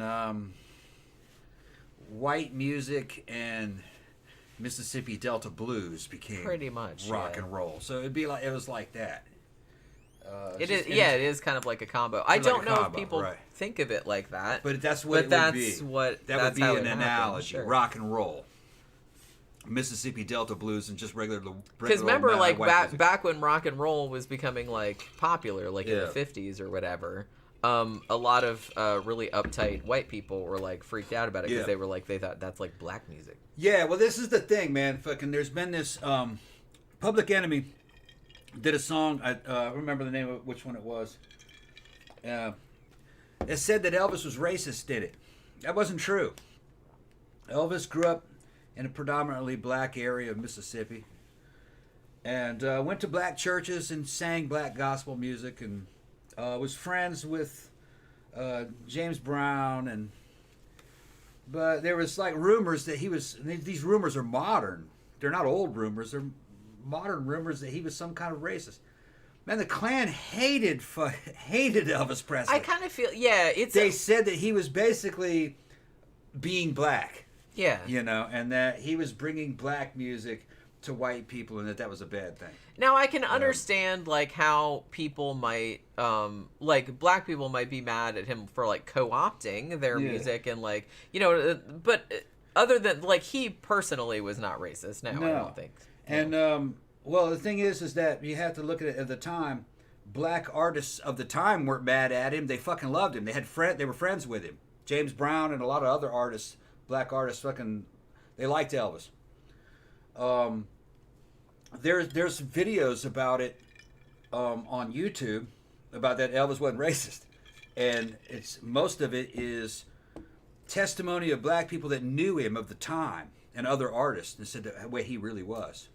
He was very much like a 1950s to 1970s version of Eminem. He was a lot like Eminem. That's a good analogy. You don't hear anybody saying that Eminem's racist. But he was like that. He was just took a black concept and rebooted it and innovated it. And that was kind of what he grew up with. That's and that was what he liked. Yeah, it wasn't fake. Yeah, that's like he wasn't just co-opting it because he's like, oh, I'm gonna make like mad fucking cash doing this. No, he just liked that. Yeah, black blues players in Mississippi taught him how to play guitar. He was from dirt poor background, and that was who he hung out with. They taught him how to play guitar, and that was the sound he grew up with. Now, black witnesses of the time and artists said that I can't remember which guy said it. He says, you have to understand that brother was good looking. That had a lot to do with it. He brought that music to the mainstream. A lot of it was because how handsome he was. Well, yeah, I'm sure that was a big on factor. The back of that fucking broke down a lot of barriers for other black artists to come through. Yeah, which in a way was probably a big help because. Yeah. I can see getting mad because it's like, well, they should have been able to get famous like on their own thing, but it's like society just wasn't you weren't ready for that, and you have to have which sad, but that's for the mainstream. You had to have a fucking good salesman for that because that shit was subversive, and he was good looking enough to sell that to the mainstream. The fucking girls went crazy for him, and that's where the money was at the time, and he brought that shit mainstream. Now, at the time of his death, he was working on a some kind of a project with James Brown, who he was friends with James Brown. They were both Southern Republicans, which a lot of people don't realize. Which that was a different scene back then. And evidently, fucking James Brown lost it at fucking Elvis's funeral. You know, they gave him time alone with the body and all that. But and then Brown went on to live for a long time. He did. Okay. Yeah. And he was a troublemaker, but shit, all those dudes were. All those dudes were fucking crazy. You know what I mean? They were cool, but they were crazy, you know? Well, you kind of have to be a little bit. Yeah. To be, like, that. And Brown was the shit, man. Fucking, I liked James Brown. Yeah, his material was fucking really good. His fucking stage presence was his stage act was fucking great. I liked a lot of that shit from And back he in ran the a day. tight like ship. Early rock and roll. I love that shit. He ran a tight ship, too. If you were going to be on his fucking team, you had to dress and dance perfectly. You had to be, your music had to be spot on. He did not tolerate low standards. He did not. He was a fucking very high standard individual. Larry says, "Yeah, punk didn't have a sound back in the day. It was more an ethic of DIY attitude. Now people think punk is like the Mohawks and stuff." And then he said, "Yeah, there was a huge Jamaican influence in the punk scene in London in the '70s.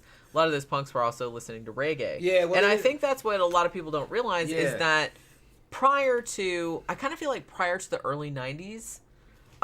Anything that had to do with like alternative type of music that wasn't mainstream, it all just got lumped together. So a lot of those people, and I experienced this myself, like growing up in the 80s, is that if you were into anything that wasn't mainstream pop music, like if you were into goth or if you were into punk or if you were into reggae or if you were into like anything that was like, you know, not mainstream, you all just kind of hung out together. Yeah. So I kind of feel like that was, you didn't really have any like subcultures, or it was just all one big subculture because you were all just like the weirdos that weren't like those people. So you all just hung out together. Yeah. So I kind of feel like there was a lot of cross-pollination of genres that was going on that maybe wouldn't happen nowadays. Gramthars called it. The lyric came from, about Elvis being a racist, came from a song called Fight the Power, which is a fucking great song. Great video, too.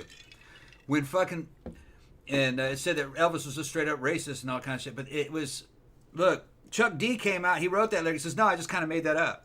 And that's really where that started. Right. And he said, no, I just kind of made that up, actually. Yeah, like I said, I don't think him is, like, I don't begrudge people being mad that he popularized music that it's like should have been popularized like on its own merits. Yeah. Okay, I can understand being mad about that. But it's not Elvis's fault, really. That's kind of like the culture's fault at large, more than Elvis. Well, somebody had to sell it. It was a new idea, right? And it's like I don't really think selling a new idea to people. I mean, Elvis seemed like a nice dude, to be honest. Yeah. And he didn't really seem to be like wanting to exploit anybody or anything like that. He just really seemed like that was the music he grew up with. Yeah. That was the music that he loved. Even like later on, he went straight gospel pretty much. Yeah, that's what he was into. I'm a big fan of Elvis. I was never really a big fan of his music, even though fucking it was that. I think his best song was "If I Can Dream." I think is the name, which is about racial. Holy shit! Watch that shit on YouTube. It's amazing. Yeah. It's amazing. And it's kind of about... That's a great song. He's talking about healing the wounds between North and South and white and black. All right? And fucking... Because this is during the Civil Rights Movement. It was his comeback show that was televised called If I Could Dream. And fucking... That's really, I think, his best work. Even though he did a lot of good work. But I think that's his best song. Yeah, I like I'm a huge fan of Elvis. I was never really a huge fan of his music. Because really, it's gospel. I don't mind gospel, it's gospel. Though. I'm just not a big fan of gospel. He loved gospel, and it's Southern Baptist black gospel. That's what he's singing. Which I mean, it's good, but there's something old lady-ish to me. Old ladies in my time were like that. Yeah. I get that. So I associate that with the old ladies when I was a little kid listening to that. I get that. Yeah. But I kind of feel like now. Because I'm just going to say, just from a personal standpoint, I'm on, like I said, I was driving to work, it was yesterday or the day before, and my Spotify playlist, I have, if you know, like, Nick Cave did a song called The Witness Song, which was on The Good Son, which I think was 1990, I want to say, and it sounds like a gospel song, like, and he sounds, because he does a lot of, like, kind of gospel-y flavored shit, but I like that shit, though. That new movie that came out we saw was fucking excellent with about Elvis. What was the name of that one we saw? It was just called Elvis. It's just called Elvis, yeah. What, the Baz Luhrmann one? Yeah, same guy who did fucking Romeo and Juliet and the fucking Moulin Rouge. He did that one about Man, Elvis. I want to see Moulin Rouge again. Yeah. I love that fucking movie. See that new Elvis movie. And it's pretty accurate. And it's told in a fast. I mean, it's ramped up. It's fast paced, entertaining it's Baz way. Luhrmann, so you know. Yeah, it's gonna have glitter and shit on it. It's got to be fun. But yeah, I liked it. I thought it was. And then good. the other movie I would recommend about Elvis would be like Elvis and Nixon, where it's about Elvis's also secret. Good. Fucking hilarious. Fucking Michael Shannon's in that, and Michael we love. Shannon plays I will Elvis. watch anything Michael Shannon. And he looks nothing like Elvis. I love that dude. And he looks nothing like Elvis, but he nails it. Okay, he's channeling that channeled shit. Elvis. He's channeling that shit. It's about Elvis's secret mission to go fucking talk to Nixon and become a secret agent. All right, that's how crazy Elvis was, and you don't know how. What was it? Was Elvis just trying to get the badge, or did he really want to be a secret agent? I kind of feel like it's probably the second thing. I think he really wanted to be a secret agent. I think he did too. He was on a lot of shit at that time. Yeah. Goes to the warehouse. Him and the Memphis mob are all packing 1911s and shit. Yeah. And he goes, and they go, "You carrying any weapons?" "Oh yeah, we're all carrying fucking chrome plated fucking inlaid gripped fucking 1911s and shit. He gives fucking President Nixon a fucking commemorative model fucking 1911 45 auto for his service in Korea and shit. Right before eating all his M&Ms. Eating all his M&Ms. He told him, just, "You may be the president, but you have to understand I'm a king." You know, somebody eat your M&Ms, all this bitch. kind of shit. And I was like, nice, I like that. Yeah, and evidently it's all true. Compared to Elvis's friends said, yeah, that's what he did. He was doing karate for the president. That movie is so good. Well, like I said, Michael Shannon, I will watch that bitch in anything. I love Michael Shannon. Yeah, it's great. It's a great movie. I'm trying to think of I think my favorite Michael Shannon movie that I've ever seen is Bug. Yeah. But because he plays like a completely crazy person in that. You probably like that movie, actually. Okay. That's from when was that from? 90s or early 2000s? I can't remember.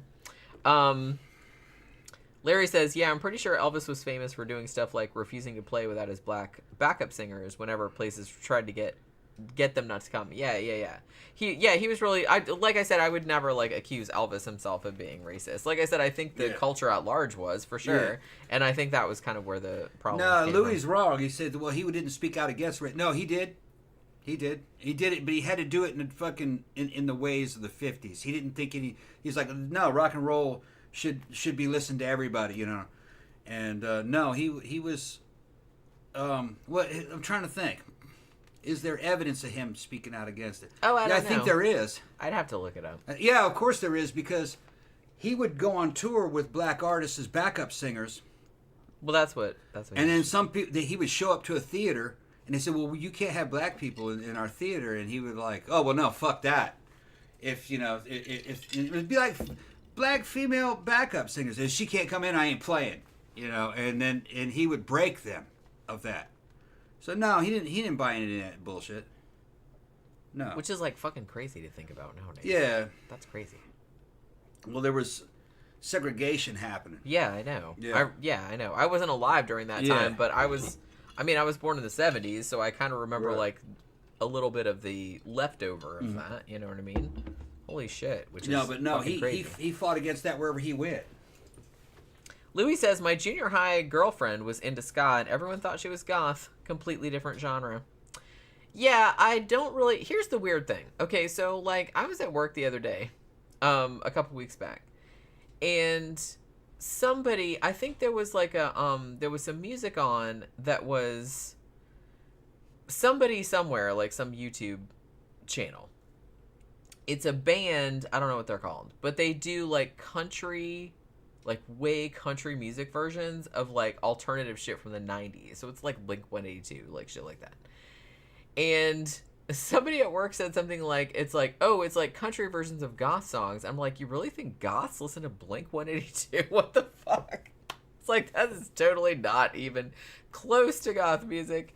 And it's just, but it just goes to show that, and you know, I don't blame people, like they don't know, like they, you know, if it's not something that you're into, you don't realize like all the nuances and stuff, but it's just kind of like there's a whole other world of like nuance out there about goth music, and it's like goth has like a billion different subgenres that like people are into, And some people like this subgenre and not so much that subgenre. So it's just kind of, it's just like anything else. If you don't know anything about it, then it seems, it seems kind of just all one thing, but it's really, really not. It's really not. Ska and goth are two completely different things. And I'm not saying that some goths don't like ska, because I'm a goth and I like ska, but it's, it's not my favorite thing. But like, if it comes on, I'm like, yeah, I'm into this, but it's really not the same thing. And it's really not even the same crowd. I don't know about nowadays, but back in the old days, that was like kind of two different crowds. They hung out together, but it wasn't really the same thing. Do your coworkers know you're goth? Any judgers? No, everybody where I work seems like pretty nice. They know what kind of music I listen to, but they don't seem like super, super interested. So I'm just kind of like, I just keep it to myself. You know what I mean? Which is what I usually do. I don't like hide my weirdness, but I also don't like broadcast it either. If that makes any sense. You know what I mean? And I'm not gonna... We have a guy where I work that he's kind of like the DJ. So he just like plays music, and he usually he'll play like a lot of different genres. So sometimes it'll be classical, which is fine with me. Sometimes it'll be country, which is not so much fine with me, because holy shit, that shit's annoying. All of it sounds like a parody of country music, but I was like, oh, you're serious? Okay. But you know what I mean? So it's all like that. Or it's just like generic EDM, like kind of dance music, which whatever. It's not great, but I can tune it out. So, but if they ask me, it's like, oh, play your music all day, I don't think I would, because that's my shit. I don't want y'all like judging. So I'm just gonna listen to that shit in my car, and I don't want anybody complaining about it. You know what I mean? It's that kind of thing. We were talking about the differences between goth and ska.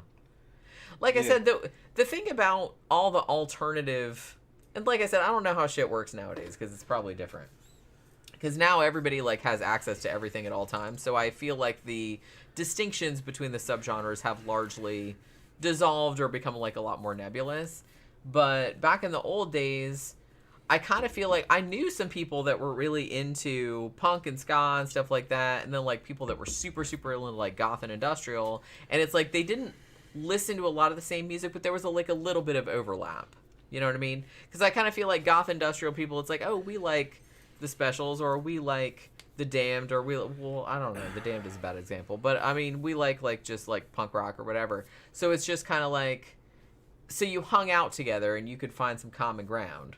Because when I was in high school, like, I was kind of the goth person that was all into like Bauhaus and Alien Sex Fiend and everything, but then like I had friends that were like into indie rock, and then I had friends that were into like old school punk rock, like Stiff Little Fingers and stuff like that. And it's like, then I had, people that were into like industrial stuff, like fucking, Throb and Gristle and everything like that. So you all just kind of like hung out, and you liked some of the same music, and you exchanged it. Now Larry's in there talking about nobody could really match Elvis's magnetism during peak Elvis. What he's talking about, peak Elvis, I would say it'd be early 70s. That was in a time when Elvis was no longer really a rock star. He was just a star over in Vegas. He had gained some weight, but he still looked pretty good. Vocally, he was better than he ever was. He actually, before he died, he sounded fucking great, man. He sounded like fucking Luciano Pavarotti. And he was up in Vegas. And in those days, a nightclub was a stage with a bunch of booths in front of it and people lounging around with hookers and shit and fucking eating and fucking listening to music, and then might have an area up in front where you could stand there and listen. And Elvis would do things, it was almost like a religious experience for that generation. I saw a film of him live during one of his Vegas performances where he was still went before fucking whatever drug he was on and problems that he was having before that really took over. There'd be a crowd of fucking adulating fans in front of him, and he could step off stage down in front of it, and they would part, and he could walk through them like he was parting the fucking Red Sea. And he could reach over and kiss some dude's wife, and the dude wouldn't fucking do shit about it. Just like, thank you, the king, the king. And then he was You've been anointed. He was respectful about it. He wasn't all lecture and shit. But then because that would be weird. But he would just walk through it. It was almost like They were seeing Jesus. I get that. And when I was a little kid, it was kind of hard to tell the difference between Jesus and Elvis. They'd be side by side on the fucking mantle places above the fucking fireplace. Mississippi. That's Mississippi. Elvis was from Mississippi, and you got a picture of Jesus on the black velvet, and then you got a picture of Elvis on the black velvet, and it's the like same right next face. Just one's got a beard, and the other one's got a pretty fucking much. yeah. Mississippi, y'all. Yeah. Mississippi didn't play. They thought Elvis could stop it from raining by saying. They thought that all kinds of shit about Elvis. All right, Elvis was kind of like he's a mythic. He was a mythic figure. character. Yeah. And they thought he came back to life. There was a dude that made whole albums. His name was Orion. And oh my God! If you guys haven't seen that documentary, please watch it. It's so good. And Southerners, Mississippi, Alabama, they wanted to believe so badly that Elvis had risen from the grave and come back. But this dude is full grown. You know what I mean? And Elvis hadn't been dead long. Yeah. But he sounds Orion sounded exactly like Elvis. He'd wear a mask. He does a lot, yeah. Sounds exactly like, and they're both from Mississippi. They kind of have the same accent. Didn't he get shot in a holdup? He got shot. He ended up owning a pawn shop and got killed in a robbery. All right, I got to pee. You talk. But he could sound just like Elvis. He did, yeah. There's like a documentary about it. What was it called? Shit, what was that documentary called? I don't know. Why don't you probably if you call like Orion documentary, you'll probably find it. But it's really good. Go ahead and play the commercials. We got to play some commercials. Are you sure? Yeah, which one? Just go ahead and hit commercial one. Ooh, what'd you do? I don't know what happened. Oh my God. Okay. We'll talk about Orion when we come back. All right, hold on just a second. I got to go to the bathroom. Yeah.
We're back. Yeah, we were talking about Orion.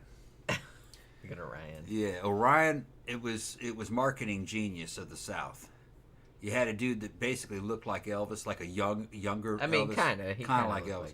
They put a mask on him, and he sounded just like fucking Elvis, and he's singing original songs. And the motif on the fucking album covers and on the back and on the front is funerary kind of shit, like they funeral never stuff. Overtly came out and said, "Hey, I'm the reincarnation of Elvis," but everything like kind of hinted at that. Crosses and graves. So pretty clever. With a spirit coming out of the grave and shit, fucking, and people in the South, the fans, really wanted to believe that was Elvis, and they were touring, and he was drawing huge crowds and selling albums, but they were all local. I don't think he ever went national.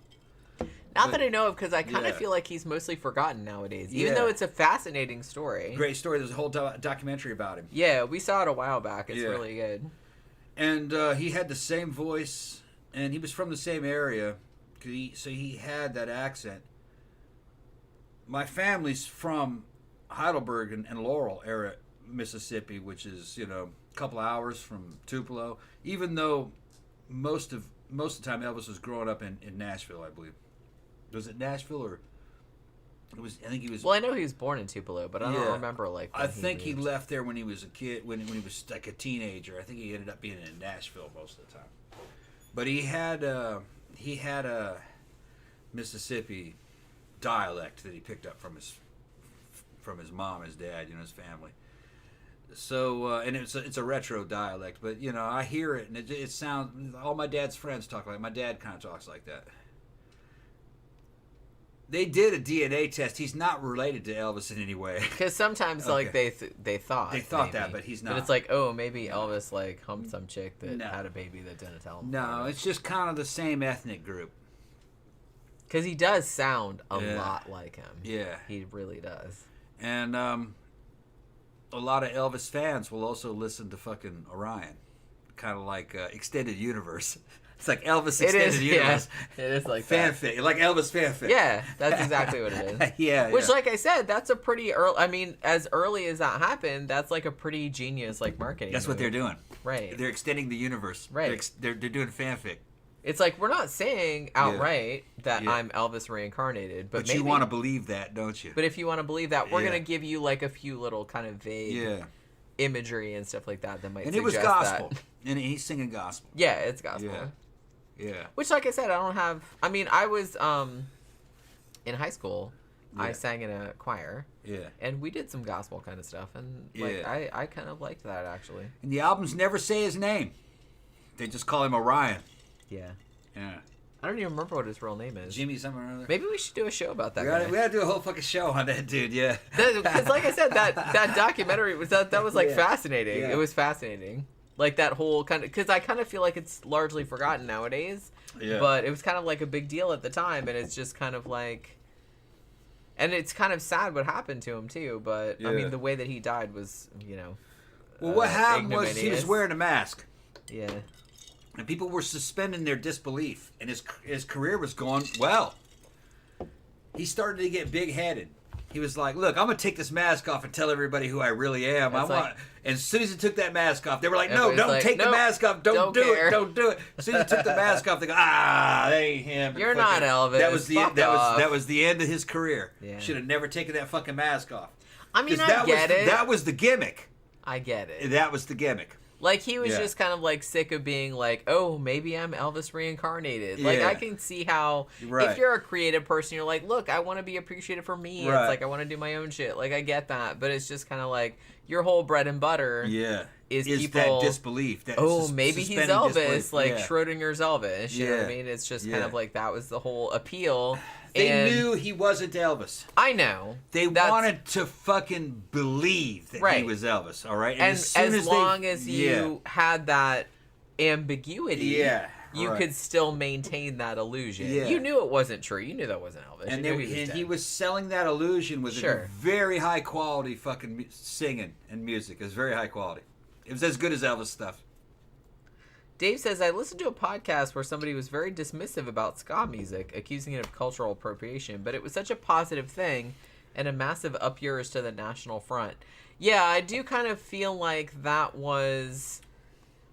That's the thing. Like I said, a lot of people that were into marginalized or alternative, what they would call alternative music, like back in the 80s, they were kind of doing their own thing, and a lot of that was a lot of punks listen to reggae, particularly in the UK, back at that time period. And so ska emerged out of that. So I don't think, they weren't appropriating anything. That's bullshit. A lot of those band members were Jamaican were immigrants. Yeah, it was not appropriation. It was a joint venture between British guys and Jamaican guys. They were into fucking band. And honestly, like a lot of white dudes, like Bauhaus, one of my favorite bands. They were like a couple of them were listening to reggae, and like some of their, if you listen to like their album Mask, which I think is their favorite, is their best one, like from '82. There's some stuff that's very reggae infused on there because Daniel Ash was like really into reggae, and so it has like a lot of reggae influence, like especially in the rhythms and stuff like that. Original ska had a lot of black members in the band. It was a joint venture, but it was so good. British white bands had to have a response. They had to have fucking ska music in it, or they had to have some kind of a ska song. So they would just do it as a response. It wouldn't have anything to do with appropriation. That's a modern fucking concept. Back in those days, no, it was just called adaptation and fucking seeing something that was good and using it and going, inspiration, Yeah, like, that's cool. That's all it was, you know what I mean? And they were kind of honoring all that shit. So, no, that's bullshit. I mean, I don't know. Like, I can see how it's kind of shitty in some situations, but I'm thinking of, since we're talking about post-punk and stuff like that, look at somebody like The Birthday Party, Nick Cave's old band, who were Australian, and they were really into American Delta blues music. Yeah. So they... Fake Southern music. They got really into that, but they cross-pollinated it with punk, post-punk, kind of like noise. And it was kind of a genius combination, but it's like, Nick Cave is like super, super into. He did a whole like fucking blues album. Yeah, and you don't hear The Firstborn Is Dead. In '82. You don't hear Mississippi motherfuckers like me. Most of the Mississippi motherfuckers don't know who fucking Nick Cave is, okay? But you don't hear us complaining, hey, that's a fake Southern song. Man, that's been going on forever. He did a whole song about the myth about Elvis's birth and his twin and everything, and it's called Tupelo. Yeah. It's a great song, by the way. And it's a whole story about like Elvis and his twin being born dead and all this other kind of stuff. The thing is, and like a Messiah thing. The thing is, though, is that fucking, he's not the first one to do that. I mean, no, of course not. I mean, fucking the Rolling Stones made an entire career out of faking Southern music. Sure. Wild Horses and all that shit, and fucking, and then what was it? I'm not mad about Black it. Girls. I think, what was that one? Was it Some Girls? I think it was called Some Girls. I think it was the name of that song. I'm not mad about it. They're all singing with Southern Mississippi accents and shit. People from Mississippi didn't get mad. What are they talking about? You know what I mean? I mean, like I said, you could go to a Mississippi honky tonk, and them motherfuckers would play Wild Horses, not knowing that was a British band. They didn't just, put it on some Southern music. Because it was Southern music. We listened to it. Which is funny to me that you wouldn't realize that, but yeah. I mean, in the end, does it matter? It doesn't matter. It doesn't really matter. It doesn't matter. I kind of feel like it was a good song. Yeah, it sounded like a Southern guy singing it. It was a little exaggerated. Mick Jagger would exaggerate the Southern accent quite a bit. Sure. The drawl was too long on a lot of that. But it was still good. Yeah, as long as it's a good song, I'm not mad about it. Mick Jagger was a fucking genius. Like, just don't be a tool about it. Between the Beatles and the Stones, I'd have to give it to the Stones an overall energy level. I'd give it to the Beatles in terms of fucking artistic innovation.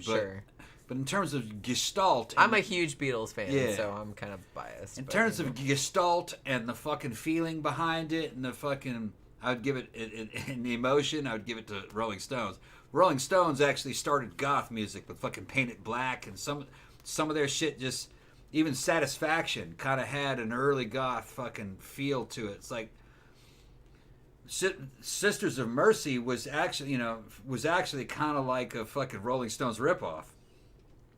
What was his name? Andrew Eldritch said he wanted the Sisters of Mercy to be something kind of like the Rolling Stones. Yeah, well, they covered "Give Me Shelter." Yeah, they did a lot of Rolling Stones. Actually, stuff. Sisters of Mercy did a really good "Give Me Shelter" cover. Well, the thing about it though is that goth music, I kind of feel like it wasn't. Well, you had prior to that, you had Screamin' Jay Hawkins, which Mississippi motherfucker, which I would argue was more goth than Rolling Stones. I think that was a cover though. What? Screaming Jay Hawkins song, fucking. I Put a Spell on You. What's that? No, that was the original. Like a lot of people like covered it. Because I heard there was an earlier one. Oh, maybe. There was an earlier one before that was actually I liked it even better. I don't think it was Screaming Jay Hawkins. I Put a Spell on You. I think Screaming Jay Hawkins was doing a cover. I'd have to look that up. I'm not sure. I think the original. I was pretty sure that was the original, but maybe not. Nah, it's not the original. I think it's the second one. Jeffy Art says, FYI, I watched The Eyes of Tammy Faye. Great movie. Yeah, remember we watched that for the it's a good movie. Yeah. If the movie's depiction of Jim Baker was even half accurate, what a tool. Yeah, he's a tool. Yeah, no, he was a tool. They were all tools. Still is a tool, yeah. I mean, Tammy was the best one, actually. That bitch is still alive. Yeah, yeah. Tammy's the only one that's dead. Yeah. That really made me upset. Yeah. Because I was like, well, that proves there's no God right there. Yeah. Tammy was of the televangelists. Tammy, I think, was kind of the most innocent of them. She was the only one that actually seemed to be like an okay person. Yeah. Like, I'm not saying she was a great person. I'm just saying out of all of them, I mean, it's a low bar. I get that. But it's like... She didn't mean any harm. She didn't really seem to mean any harm. No. The other ones were actively evil, I kind of feel like. So... You know, but yeah, I really did like that movie. I didn't realize it was that new because I was thinking of, there was a documentary called The Eyes of Tammy Faye. It had like the same title, and that came out in the early 2000s, I think. And I think that's what I was thinking of. And I was like, oh, they made a fictional movie about it. And it's like, that's what we watched. And I was like, holy shit, that was only like a couple of years ago. That was like 2021. I didn't realize it was that new. Let's see. Larry says, hell yeah, the British invasion was just us Brits selling you Yanks the blues back with more distortion and a quicker beat. Yeah.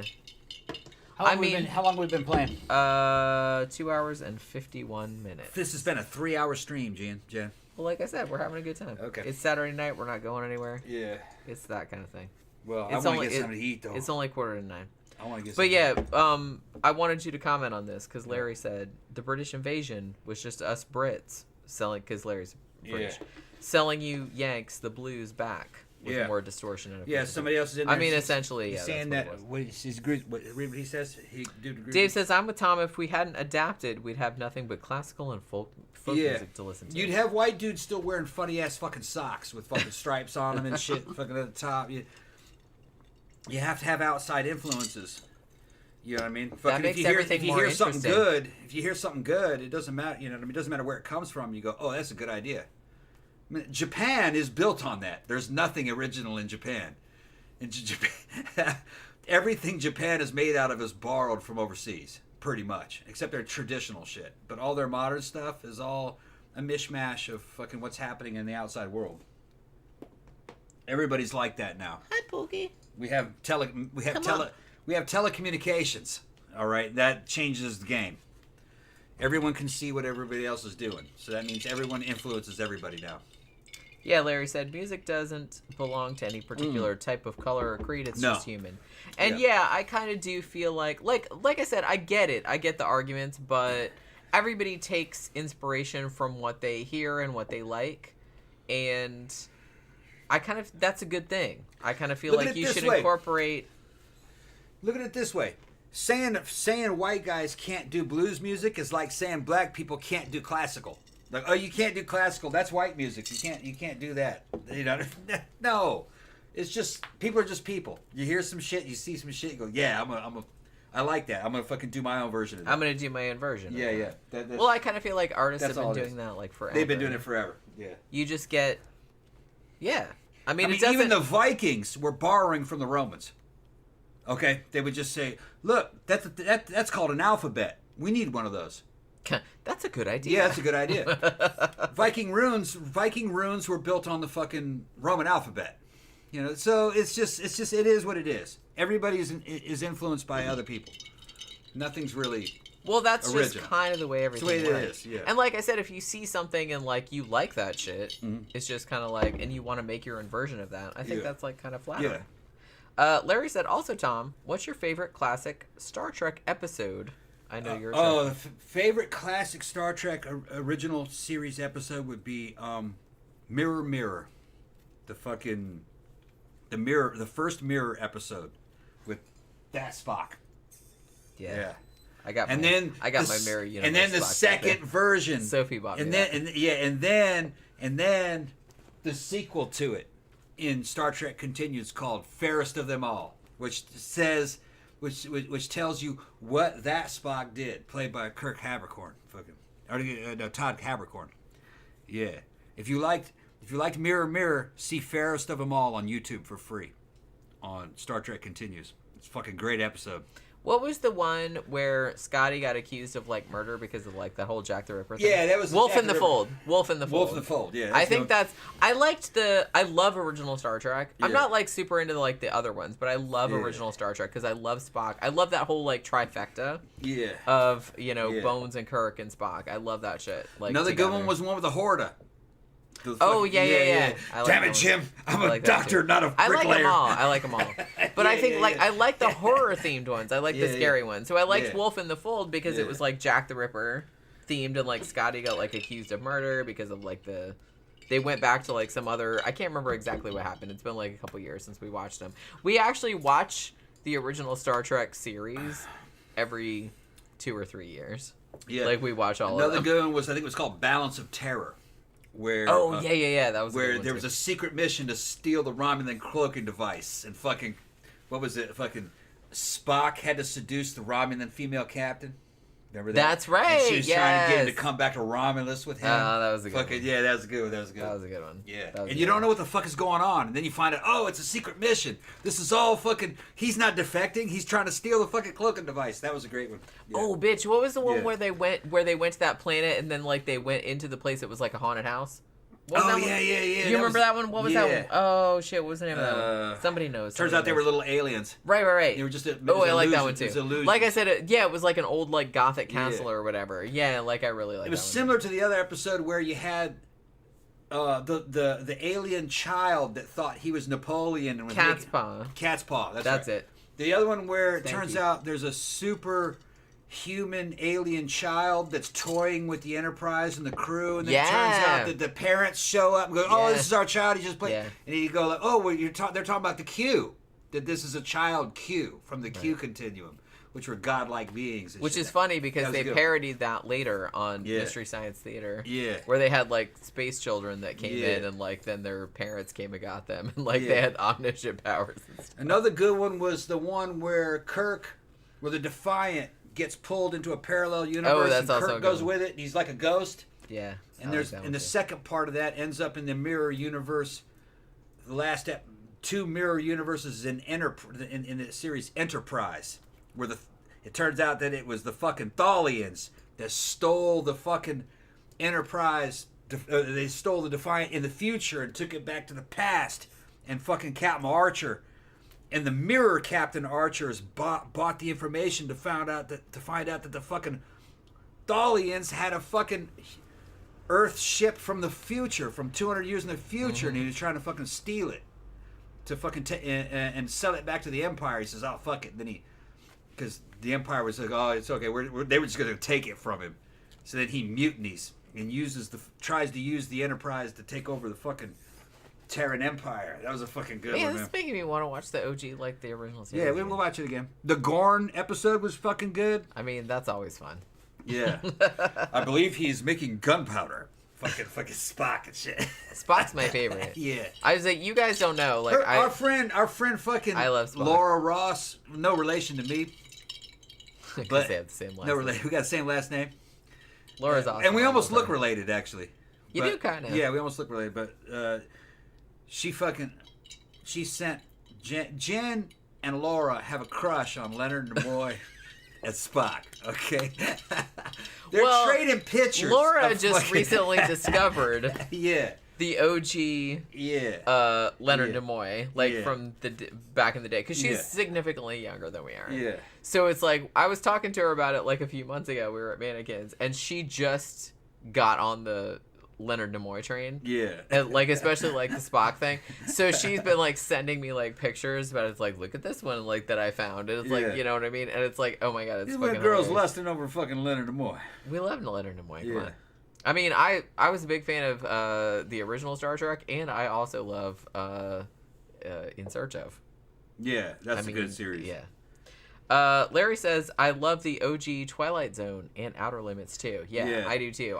We also rewatch the Twilight Zone like every few years. Well, they had a lot I'm just going to say, I'm going to plug my other channel. Right. If you don't know, I have another channel called The Scare Salon, and I have been working through the Boris Karloff thriller series from the 1960s. Like, it's slow going because there was a lot of episodes. But... We mentioned Laura. That's Laura. Right there. The one on the... That one. Which one is left and which one is right? Well, that's Jen, and that's Laura. Okay, yeah. Yes, that's who we're talking about. Laura loves fucking it. Yeah, it's like, I think that's hilarious that she got, like, super into it. Well, like, she told me one night, I think we were at Mannequins, and we were, like, out of the patio, and she was like, oh my god, I just, like, fucking discovered this whole Leonard Nimoy thing, like, the whole Spock thing, and I was just kind of like, bitch, we got to sit down and discuss this. Yeah. So we were like... It wasn't just you, though. I was talking to her, too. She's like, and she's like, now she's like sending like, me pictures, like, look at this shit I found, like, some, like, obscure thing that he was in, and I'm just like, oh, man, like, look how fucking hot. I didn't realize the original series was that good. Like, they had good stuff back Oh, my then. God, it's so and I was good. like, yeah, and it's just, and she's like, why is Spock so hot? And I said, well, I said, like, well, you got to understand... Don't think about it too much. Yeah, he just is. I said, you got to understand, when they first wrote that, they thought that the Kirk character would be kind of like the sex symbol of the fucking series. But it turned out that Kirk ended up being the most popular with the males. All right? The guys liked Kirk because he was kind of an alpha type. All right? But the women liked Spock because he was the unattainable dude. He was unattainable. We liked him You because couldn't he get was him. smart. He didn't have emotion. You know what I mean? But they constantly were writing these fucking kind of romantic... Well, he You did, could play with that character. but- He was controlling him. Yeah. He was controlling his emotion. And then they could write romantic episodes about him being tempted. Right. Because there's always this female fantasy of tempting a dude. That's Who like... doesn't... he's resisting you. Right. He's hard to get. And you could tempt him into... well, because you and want to be that's- the special motherfucker to get him. that, like, gets him To away get- yeah. from... So that's what the... Right. I get that. That's what the appeal of the Spock character So was. I think that's what was the one where they went to the planet where everything was, like, super awesome and, like, fucking hippy-dippy and everything, and, like, and Spock even, like, fell in love with a woman, and he's like, I'm not going back, Jim. What was that? No, that was the one where they had the plants. Yeah. It was an anti... Where it, like, it shot, like, spores or shot whatever. spores, and yeah, it made you real passive and loving and shit. And what it's like the hippie planet. What they were talking about is LSD. Well, yeah. Yeah, they were talking about LSD, and they were talking about the hippie generation of, you could sit around and be high and love each other, but you can't get any work done. That was the moral of I know, that lesson. That's kind of the downside of that. Yeah, you can't get any work done. And that's and shit'll fall apart. There won't be a civilization. No one will be around to, like, run shit. Yeah, you can't run anything. So Sadly. that's what it was about. Sadly. Yeah. Larry says, I'd love to hang out with you guys one time. I love all this shit. I know, I do too. But yeah, I really need to get back into it. I'm going to start doing Night Gallery too, but it's like, I've only done the pilot so far, because I love Night Gallery. But I've been doing the Boris Karloff thriller series from 1960, 1961. I think it ran 2 seasons or 3 seasons. And there were like 67 episodes. I want to say there were a lot. So I've been like kind of doing videos where I'm kind of doing like 6 episode chunks. And I haven't really been able to like watch a lot of them, but I really do like... Now, I will say that a lot of them aren't horror, because I'm more like a horror girl, and they're more like suspense. So they're more like Alfred Hitchcock Presents type stuff, but maybe not even... But, a lot of them are really good, and like a lot of the writing is really good as well. But yeah, I have like a couple other channels. Scare Salon, and I have a channel called Crime Immemorial, but I haven't posted anything on there for a while because I haven't had time. But, I've been trying to like kind of work through that. I was gonna do Kolchak as well. I was gonna do like the Kolchak series. I did the movies. I did a video about the 2 pilot movies, like Kolchak the Night Stalker and Kolchak the Night Strangler, I think they were called. And I did those, and I said, well, I need to get into doing the series too, but I'm gonna wait till I'm done with Thriller. And then I'm gonna do Night Gallery too. So that's gonna take forever. Linwood says I had a crush on 7 of 9. So Pearl Jam, I'm assuming you mean Pearl Jam, performed in Hershey, Pennsylvania in the 2000s. Black Sabbath is a great Karloff movie. I agree. I love Boris Karloff. Boris Karloff is fucking amazing. I will watch anything that Boris Karloff is in. He's another one of those dudes that I'm kind of into Boris Karloff, gonna say. I think my favorite role, as much as I love Frankenstein, now Bride of Frankenstein is kind of like the kind of peak of that. But I'm gonna say Boris Karloff, I really liked him in The Mummy. Yeah, he was great in The Mummy. I have to say, my favorite movie, or my favorite role of his would have been The Black Cat. Yeah, that was really good. That was him and Bela Lugosi. Yeah. Fucking. That's a great fucking movie. Sharmal Perelzig, I think is what his name was. Sharmal, right? Yeah. Or something like that. He was a satanic ex-military officer that has sex. Was this pre-code? Pre-code. I think this was a pre-code. Sacrificed his military unit on a fucking battleground to fucking consecrate the ground that he wanted to build this high-tech satanic castle on. Where he stole the wife and daughter of one of his fucking men. It's kind of fucked up. Right. And he had the first wife embalmed down in the fucking glass casket. Yeah, he's got them all in. Got them stuffed. He had a bunch of women down there stuffed, and they're kind of implied that he's still having sex with them. And then he had fucking Vitus's fucking daughter. He still had her. She was fucking hot and young and shit. Fucking these fucking gowns, these sheer fucking satanic gowns. And he's got a satanic fucking people coming, and he's fucking holding church services and shit. And Vitus, fucking, who's played by Bela Lugosi, he's just released from the Cool Gall, which was like this military prison, you know. And he's going back. He realized what his unit commander had done, sacrificed the unit and stole his wife and shit. The weird thing about that movie, we did a review of it a while back.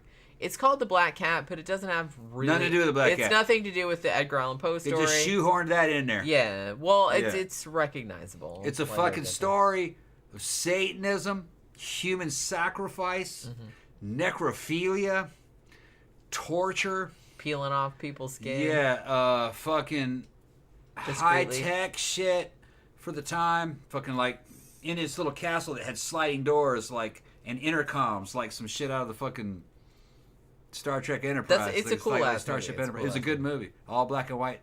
And what was it? 1930? When did that come out? 5 maybe. Something like that. I can't remember. We did a review of it, but yeah, it's 30s. Yeah. But it was pre-code though, I thought. Yeah. They got away with. Yeah. I mean, it's tame by today's standards, obviously, but they got away with a lot. It's of not shit. tame when you think about what they're talking about. Yeah, the implication of it is. You're right. Tame. That's He's got Vitus with him, and he goes, "Where's Karen?" And he goes, "I have her. I'll show you." You know what I mean? And she's in this glass. He takes her down to the bottom, and she's in this glass casket, standing up like that. She looks like the Bride of Frankenstein, kind of all beautiful in this glass casket. And he goes, "What happened to her?" He goes, "She died. You know, soon after giving birth." I think is what she said. And he said, and he goes, "Why is she in here?" And she goes, "So I could always have her beauty." And it's just going on, and you're like, and it's kind of implied. It's kind of implied that he's having sex with that body. Yeah, like maybe popping it out every now and then. But then there's like some other ones. Weren't there some other women in there? I think he had a bunch. He had a bunch of them. I mean, it's been a while since we've seen it. And fucking Vitus, who's played by Bela Lugosi, goes, no, I can't take this shit. And it turns out that fucking his daughter, Vitus's daughter, that came out of Karen, is still running around, and he's using her as the substitute wife. So, you know. Yeah, there's all kind of messed up. He's kind of holding her. All kind of messed up. I don't necessarily as a sex slave, but just she doesn't know any better. Like I said, they couldn't really come out and say stuff like that in the 30s, but like if you thought about it, you're like, wait a minute, man, hold on. This is fucked up. Yeah. The whole implication of it is very fucked up. Larry says, "Oh yeah, shit, Kolchak Night Stalker is such a good movie." See, he's 28 and he knows like Kolchak. Yeah. That's awesome. That's awesome. And Larry said, "I love reading pre-code horror comics too. Got loads of reprints of the EC stuff. Yeah, all the shit was good. And like I said, we're talking about pre-code, like pre-Hays Code, which is Hollywood. And that was, when did the Hays Code come in? 1932, 35. I can't remember. But we did a whole show about it. But you want a drink? Sure. Oh, got Sly over there. What's up, Sly? I haven't heard you in a while. Yeah. Man, we got to end this show eventually. I'm just gonna give you some of this. Oh, don't be that way. Well, it's Saturday. It's only 9. Yeah, but I gotta get something to eat, man. Oh, okay. You're not gonna die. Dave says, we've been on for 3 hours. I know. Dave says, "I grew up watching and loving Kolchak. He was born a Columbo-style cool character and a precursor to the likes of Agent Mulder." Yeah, that's what I said on my show. It's that, you know, Chris Carter, the guy that created X-Files, was a big fan of Kolchak and wanted... So Kolchak is like the if you like X-Files, you should probably go back and watch the Kolchak series because that's what he based it on, essentially. Linwood says, Tom, get Jenny another drink. Ha ha ha. Women problems. I mean, it's not really a problem. He's just like, getting me another drink. Yeah, Larry said, for sure, Dave, totally an inspiration for X-Files. Yeah, and I think I mentioned that on my review. And so if you like the X-Files, please go back and watch Kolchak. I haven't done the series yet, but I did do the 2 like pilot movies. And I'm eventually going to get around to doing the series. But I don't know how long it's going to take. Because I'm still doing Thriller, and I'm still doing Night Gallery, and I'm still doing all these other kind of things. Let's see. I don't know what that means, but okay. So you're not going to give me another drink? You got a drink right there. You just gave me like a little bit of That's it right there, yeah. Okay. We got to keep that shit under control. I got to make us something to eat here in a bit. What you going to make? Well, I got carnitas already made up, so I can make tacos. Oh, that's right. Or I can do it with burritos. Or I can make... I got you some soy sauce flavored ramen from the Latino store. Went to the Latino grocery store. When did you do that? Yesterday. Oh, okay. And then, or day before yesterday. And then, let's see what else I can do. I had to thaw out crab if you want crab salad. Well, I don't. It takes a while. Yeah, don't thaw anything. I'll thaw the crab out for later. I also have pork tenderloin thawed, but that'll take a while to cook. See, it's like 9 something. Well, just carnitas, like a taco. Let's just Okay. I mean, you made Taco tacos with it yesterday, and that was really good. Tacos or burritos? What do you want? Let's do burrito. Okay, I can do it. Because we had tacos. I got flour tortillas. Yeah. It's like, oh shit, I have a bunch of stuff in the dryer too. Okay. Get that out. Yeah, we gotta fucking do life stuff. We've been on here for 3 hours, man. I know. Yeah. Well, like I said, we were having a good time, and it's we weren't going anywhere, so we were just kind of like relaxing and drinking and talking to you guys. Okay. I enjoy it. Yeah, because Larry was asking what you guys gonna have to eat tonight. Yeah, so I guess we're gonna have burritos with carnitas. Well, like I said, he made carnitas like the other day, and then we had tacos with it yesterday, and those were delicious. So I made burritos with it. Yeah, burrito would be good. All right, so hopefully you guys have had a good time hanging out with us on this Saturday evening. Tomorrow is Sunday, so we might do a movie. Do you want to talk about Nope? We can talk about Nope. Because we watched Nope. Yeah. The Jordan Peele movie. Yeah, you can see it free on what? It's on Amazon Prime. It's on Amazon Prime. Prime. If you have an Amazon Prime subscription, you can watch that. Well, that's why I watched it, because I was like, oh, they added that. Okay. Jordan Peele, sci-fi horror kind of. Yeah. Suspense. It was interesting. I'm going to say, like, I didn't like it as much as Get Out or Us. No. But it's still pretty good. Interesting, though. It's still, like, I liked the vibe of it. I liked the direction. My only complaint is a little bit slow. In the first half, it's a little bit slow. Yeah. But yeah, we'll talk about that. But yeah, we did watch Nope, so we're gonna talk about that tomorrow probably. So tune in for that. Probably do it at 6 p.m. Eastern Standard Time. So yeah, Larry says there's always next time. Have a good one. Yep. All right. So Jeffy Art said I love Nope. Yeah. Okay. So we're gonna. I thought it was okay. Yeah, it was pretty good. So we're gonna talk about that tomorrow. So thank you everybody for hanging out with us this evening. We're gonna go eat, and we'll see you guys again tomorrow. Good night.